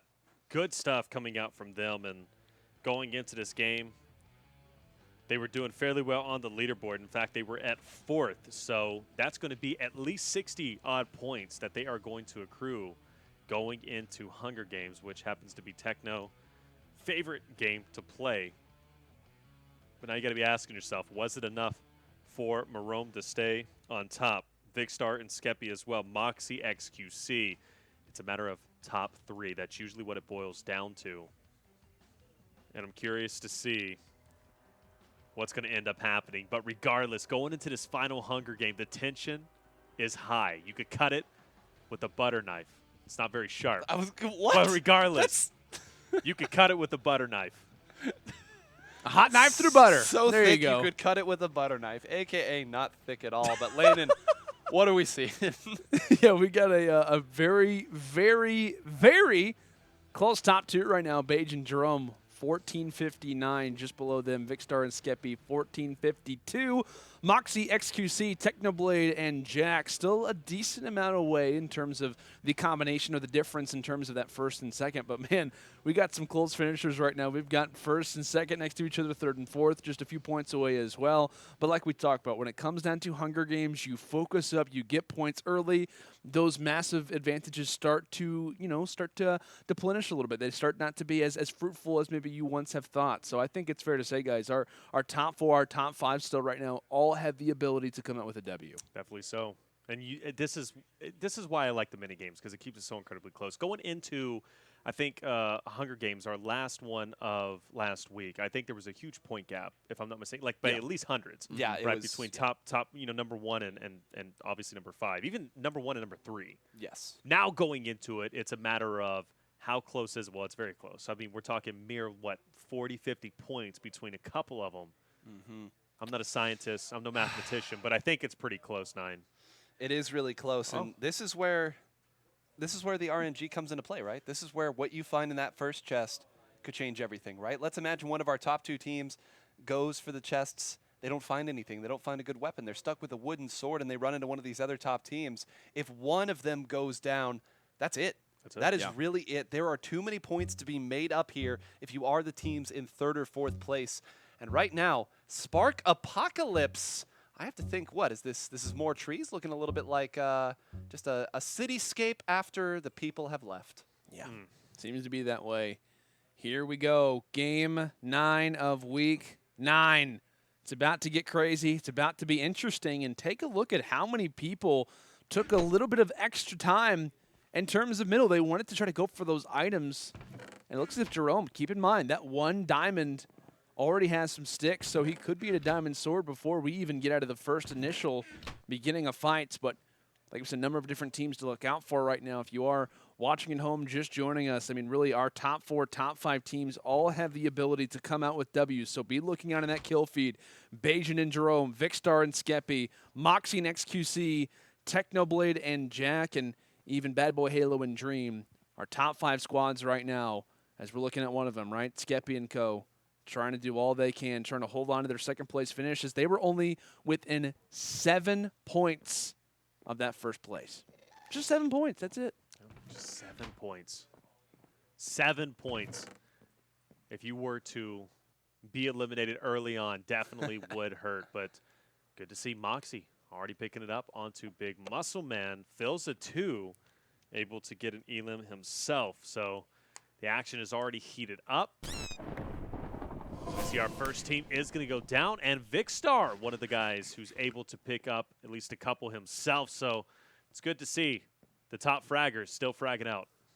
They are, and keep an eye on that player mark there at the top. Every single one of those that goes down is very big for all of our teams. And you have to imagine the big teams are going to run into each other eventually. And there's a lot of teams who can play spoiler here as well. You saw Philza checking in, a player we haven't talked about a lot, Travs. Can you imagine if Travs comes in and takes out one of these teams, certainly skilled enough to do it single-handedly? So keep an eye on Technoblade and Jack right now, roaming around the middle, decently kitted up. You see a helmet, some leggings there as well for both of them. But really the real question is, what weapons do they have? Because that's really what makes the difference here. And we see Bajan and Jerome very well kitted up, 1 diamond away from a diamond sword. And you have to imagine eventually these teams are going to run into each other. There's Travs. I think that's Jack who gets stuck right there and manages to get away because Techno hit him with the slow ball. But now the chase begins, and this is huge. They do not have the same level of gear right now. This is purely a time to run away, but a 3P opportunity could come in. Clutch TNT. This is very scary. Definitely is, right? You got to be thinking, do you preserve your life? Do you go for the challenge? And also, like you mentioned, 9, potential for a third-party opportunity awaits just around the corner. You never know who's going to be there. And as they progress towards the center, they are going to be a potential target. But with that being said, both teams still not able to find each other as of yet, but XQC Moxie have found their potential next victim. And they are connecting. Hearts going down ever so slightly, but still the result is the same. And what's beneficial about that fight, Miskiff goes down, XQC solidifies another chest refill in just a minute and a half. And they're also in the center, but you see so many Jack teams too. here. This is Techno. This is the roster who was trying to sprint away a lion on gazelle type fight, and it looks as if Jack, he's trying to hold on right now. He's trying to stick with Technoblade, who does not have the equipment necessarily, but comes through, and here's the fight. We know how talented Moxie can be, and Techno's in the corner, and he dies! He's taken down. Moxie is successful, and you could argue right there, that is Techno. That is Jack out of the running, as they have the ability to also be taken down as well. And I think this team, they didn't realize that Moxie and XQC were just around the corner, as this could spell disaster. Philza hanging on just by a thread, gets taken down by the tree. Wow. As just in a matter of seconds, we talk about how influential that middle was, and we had a solid 5-6 teams around that area. One of them will be a team that can no longer contend for that first place finish. Technoblade and Jack, a very solid effort, but regardless though, they get trapped up, and they really couldn't do anything after that, guys. We're looking at top 10, right? Techno, Jack, 4th place now out of the running. XQC and Moxie able to take out Filza. Now Travs, last alive, they were in 6th place, and we talked about how close the running was. Eliminating those teams, albeit not top 3, still lessens the pressure on your back. And the fact that XQC and Moxie continue to slay out is a huge positive, to say the least. Now in possession of Bad Boy Halo and Dream, who are currently in 5th place. If they win this fight, that's going to be massive. First victim is going to be Bad Boy Halo. Moxie able to solidify him. Now the next potential victim is in fact up ahead, and that's going to be Dream. Wow. We are talking about this team has single-handedly eliminated a couple of teams right in 4th place, 5th place, and now potentially taking out 6th place. But when are top 3 going to meet? That's the real question. I have not seen Skeppy and Vicstar on the kill feed in a long, long time, and we've seen this before where teams get into the last game. They opt to play a little bit slower, and sometimes that can come back to punish them. There's Travs, and wow, opting to pick the fight with the Lion here. That's almost full iron. Moxie wants this one bad, and certainly has the kit to do so, but again, it has to be careful. Left. Yep. Okay, XQC is there. I was going to say, where is XQC? Taylor, you asked when they're going to meet. I think the fight you're looking for might be happening any second now. Number 2, number 3 about to face off. Vicstar was hoping to go for the 3P opportunity, but it didn't come to fruition. And now, Landon, it's a question. When is Vicstar going to strike? And this is also the conversation of aggression off the rip. We've seen teams be in these top situations and really kind of slow it down. They want to try to hold on to their position. They don't want to drop early, and that is when 2nd, 3rd, 4th place teams can start to rise, which is what we're seeing right now be formed from XQC and Moxie, right? Most eliminations coming in from says Swagger, but I know that Moxie was kind of in that conversation a little bit previously. But here comes the fight versus Vic and Skeppy, as this should tell a lot, the tale of the tape. And it looks as if pretty much everybody brought down to low hearts. Moxie not wanting to engage, not vending for the opportunity, but XQC gets a little bit too aggressive, and maybe it may limit them to have to be involved in the fight. Vicstar takes a big shot to the chest, but look at this. There goes one. XQC falls, and Moxie takes down Skeppy. Vicstar is still up. And here we go. This is going to be one player who's trying to ruin it all. Moxie onto one heart, and he's got nothing to escape with as he falls as well. Dream, a huge change-up. As you will notice, Vicstar, for the time, I think has escaped with his life. Regardless, Moxie, XQC. And here's Marone. They're out of the running. This is the team. This is the team. This is their opportunity. All the other big teams are already down. And if Jerome goes down here, I have no idea what they'll be able to do. Take a look there. This is the best geared team on the map right now, and Jerome wisely coming back. This teamwork might be enough, but no, Jerome goes down, and now it's just Bajan at full health with 2 Flint steals as well, but that's all he's going to have. No Ender Pearls, no way out. And guys, we talked about spoilers. Oh my goodness. Wow. Yeah. Everybody's fallen. Yeah. Almost everybody's fallen. But if Bajan can stay alive, we talk about the amount of times that he has been on that platform, but has seen bronze, but has seen the 3rd place. Can Mr. Minecraft clutch it out for the team, stay alive, and really just hang on? It's about just trying to go on for the ride. Not in the greatest heart situation. He's currently being sandwiched out for players, but oh my gosh, he might have just escaped this. Well, Landon, it's something we have to look out. Moxie, XQC, they're gone. Techno, Jack gone. Bad Boy Halo gone, but Dream's still there. Filza, Travs, they're gone. That is number 3, number 4, and number 6 completely out. 5 with Dream still up and trying to make something happen. Of course, Bajan, though, still around, and if he can stay alive in 1st place, this is an opportunity to take it. But look who's at his heels, Fit, as well as his partner, Connor, and this is going to be a fight that he has to win, but unfortunately, he doesn't feel confident to engage. Goes through, now forced to fight, gets a couple of hits, now backing off. If he's able to win this fight, I am confident he can solidify this tournament and break the curse of 3rd place and take over 1st. Well, this is so scary, too, because this is where the points of team survival start to come into play as well. And Bajan might be able to do this. Fit's very weak. Bajan gets one. Okay, he's going to get his health back. He's going to get a chance to fight Swagger here as well. Oh, and that barrier's going to play a huge role. That does so much damage. He's going to gapple back up and have a chance. People coming from behind. Mr. Minecraft, this is your time. The world is at your fingertips. And look at this. 5 teams here to fight it out at the end. One of them is Vic. Vic could walk away with this too in second place, right, Landon? So this is a it? big moment. Oh my gosh, and Bajan narrowly stays alive. He tosses out a few arrows, though, as Vicstar, and if one of them lands, it could be it. There goes Swagger Soul, so players starting to diminish. He got an 5 Ender players Pearl. to be exact, and like you said, here comes the Ender Pearl. Bajan has to slow down, but he doesn't realize Vicstar is just right on the flank, right for the taking. And full hearts landed. Vic's 20. great. He's in a great situation.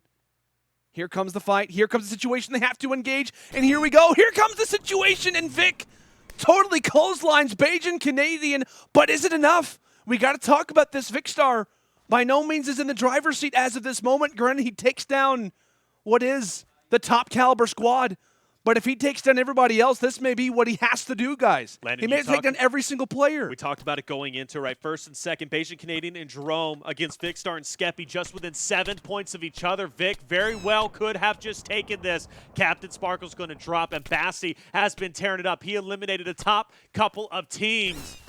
And there it is, Papalate as well as Bass come through. But was it enough?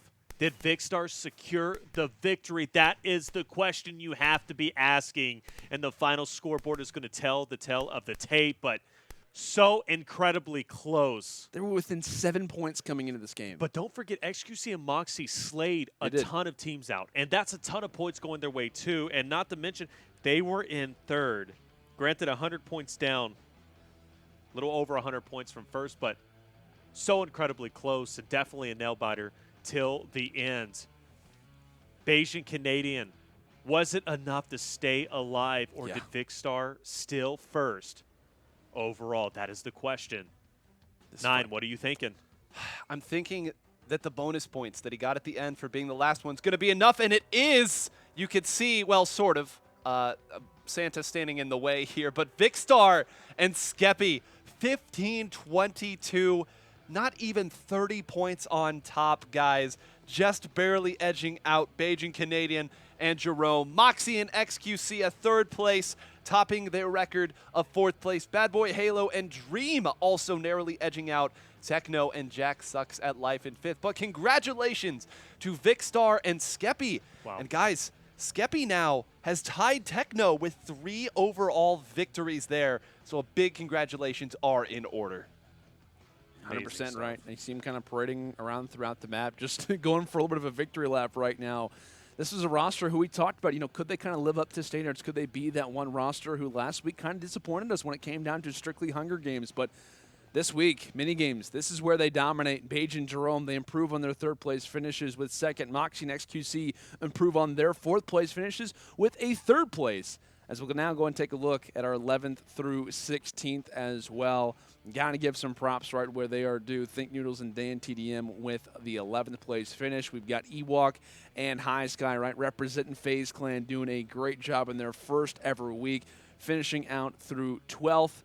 But let's go and take a look at who were our individual scores, who were the MVPs for the roster, and no really questions asked about this one, guys. Technoblade, 910 score for his team, despite what would be kind of considered for him a lackluster finish outside of that top 2, which is pretty much what you would consider it. He's still #1 player. Yeah, still #1. Amazing stuff, and you can only imagine if his partner was able to get just a couple more points, how much of a difference it would have made. And the same thing for Bajan Canadian, right? 877 points. You don't see Jerome on that list, and that can only mean if Jerome maybe got a couple of more points on Spleef, maybe he got a couple more points on TNT Run, one of those community games, Bajan Canadian might have secured first place. But boys, he didn't get second, or he didn't get third, rather. He didn't get third place. The curse is finally the curse broken. is done. At least for the time being. And I'm kind of curious. Let's look at 11 through 32, because that's something we haven't really highlighted in the past. And I kind of, we always ask the question. I know you're always doing the math, and you're kind of calculating the final score. How many did they get based upon the top 10? But I want to see exactly how many points these players were able to get. And Dream up there, first time in Minecraft Monday, 617 points, not bad. And anybody on this list surprising you a little bit, maybe kind of answering a couple of questions. Anybody up there that you kind of notice? Well, Bassi doing great work there. We said Basti, in yes. the TVT, I think Basti and Dream, certainly, even though they didn't get the win, some of the big winners from this week, you will know their names after this week for certain. Dan down there, High Sky in 19th place, and Techno's teammate Jack Sucks at Life down there at 21. You talk about what Jerome could have contributed, and that's why we say so often in these mini-game weeks, guys, it's not enough to have one dominant player, because one player can only do so much in these community games. Absolutely. Yeah, we talk about Technoblade has definitely kind of done his fair share, and it's never really led to a title. It's all about consistency, at least somewhat from the teammate. But my goodness, we just had an insane tournament, and I love when it comes down to that final Hunger Games, when it comes down to that final mode where we just have no idea out of our top 5 teams how everything is going to kind of line out. But normally it doesn't happen like that. Normally it is a matter of one team kind of ruining the party for everybody else, or one team or kind of an early team fight. It wasn't kind of like that. It was a matter of outside rosters taking down the top dogs, almost to the point where we literally had one player from first, one player from second, just trying to survive. It wasn't as if they were in the driver's seat. It wasn't as if they were dominating the game or Technoblade roaming around and slaying everybody in sight. It really kind of came down to the other players that were out there who were trying to rise in the standings themselves. Yeah, and Basti and Papa Platt really changed the whole dynamic. The way they played was incredibly impressive. And now, granted, they did not win the one in the chamber, but I was looking at the elimination feed, and they were constantly on that. So to say the least, they played very well. But I know we're doing our outros. You typically ask me to do it first, but I always say everything Nine wants to say. So I know you mentioned last time you're going to ask Nine first. So Nine, It's true. You got any final words for us? Well, it is week 9, so I think that this is very fitting. But really, for the outro, guys, thank you again, everybody who was viewing today, talking about all these talented players up and down the rosters here. It seems like every week there's another player who comes in, plays spoiler, shows their stuff in a major way, and I think that's what's become so exciting about this. There are so many talented players out there, and even the players that we have seen week to week have gotten better. The development of XQC and Moxie, in my opinion, has been one of the best stories, and it continues today, and I hope at least, Team Moreau next week, maybe? If we talk about third to second to first. Right, maybe. right. The duo coming back. The duo coming back, and they improved. They finally broke the third place curse, but such a good job from all the competitors, to say the least. And a shout out to Vicstar, Skeppy, my man. Ty and Techno in terms of victories. Phenomenal stuff, and I hope they stay together. We're always talking about teams breaking apart, mixing up things. They'll probably break apart knowing how Minecraft Monday goes, but regardless, tonight I think this is the format we should follow. Doing these mini games is the way to go about it. But give yourself a pat on the back. Hey, it's not weird if you're alone in your room, right? You're the only one doing it. No one's going to see you, but there you go. See, even Landon did it. It's true. You guys stopping by and supporting the stream. We truly appreciate it. I can't wait to see you next week. Yeah, absolutely right. A fantastic week without question. Week number 9 was a fun one, where it came down to the wire. 5 squads who were kind of all in that situation of maybe taking the title, but it was, in fact, Skeppy and Vicstar who narrowly get it done. As we talked about, Skeppy matching championships right now with Technoblade as the most winningest player in Minecraft Monday history with 3 championships. But that allows us to speculate, allows us to kind of continue on with those conversations, as you should be doing in the chat right now, as well as getting involved on Twitter at UMG Gaming. You guys can visit us there. But let us know storylines kind of coming into next week. Thoughts. We talk about Team Rome. Where are we going to see Technoblade start to finish? Can this dynasty, if we see it kind of further on, Vicstar and Skeppy, how are they going to do with each other? And who can maybe be the first player to get toward 4 championships? We'll have to find out. But like I said, we want to thank you guys so much for tuning in for this week of Minecraft Monday, and for the entire UMG studio. For 9 Whole Grains and Taylor Reflections, this is Lando Sanders signing on for the final time, saying thank you so much for watching this week of Minecraft Monday, and we'll see you next time.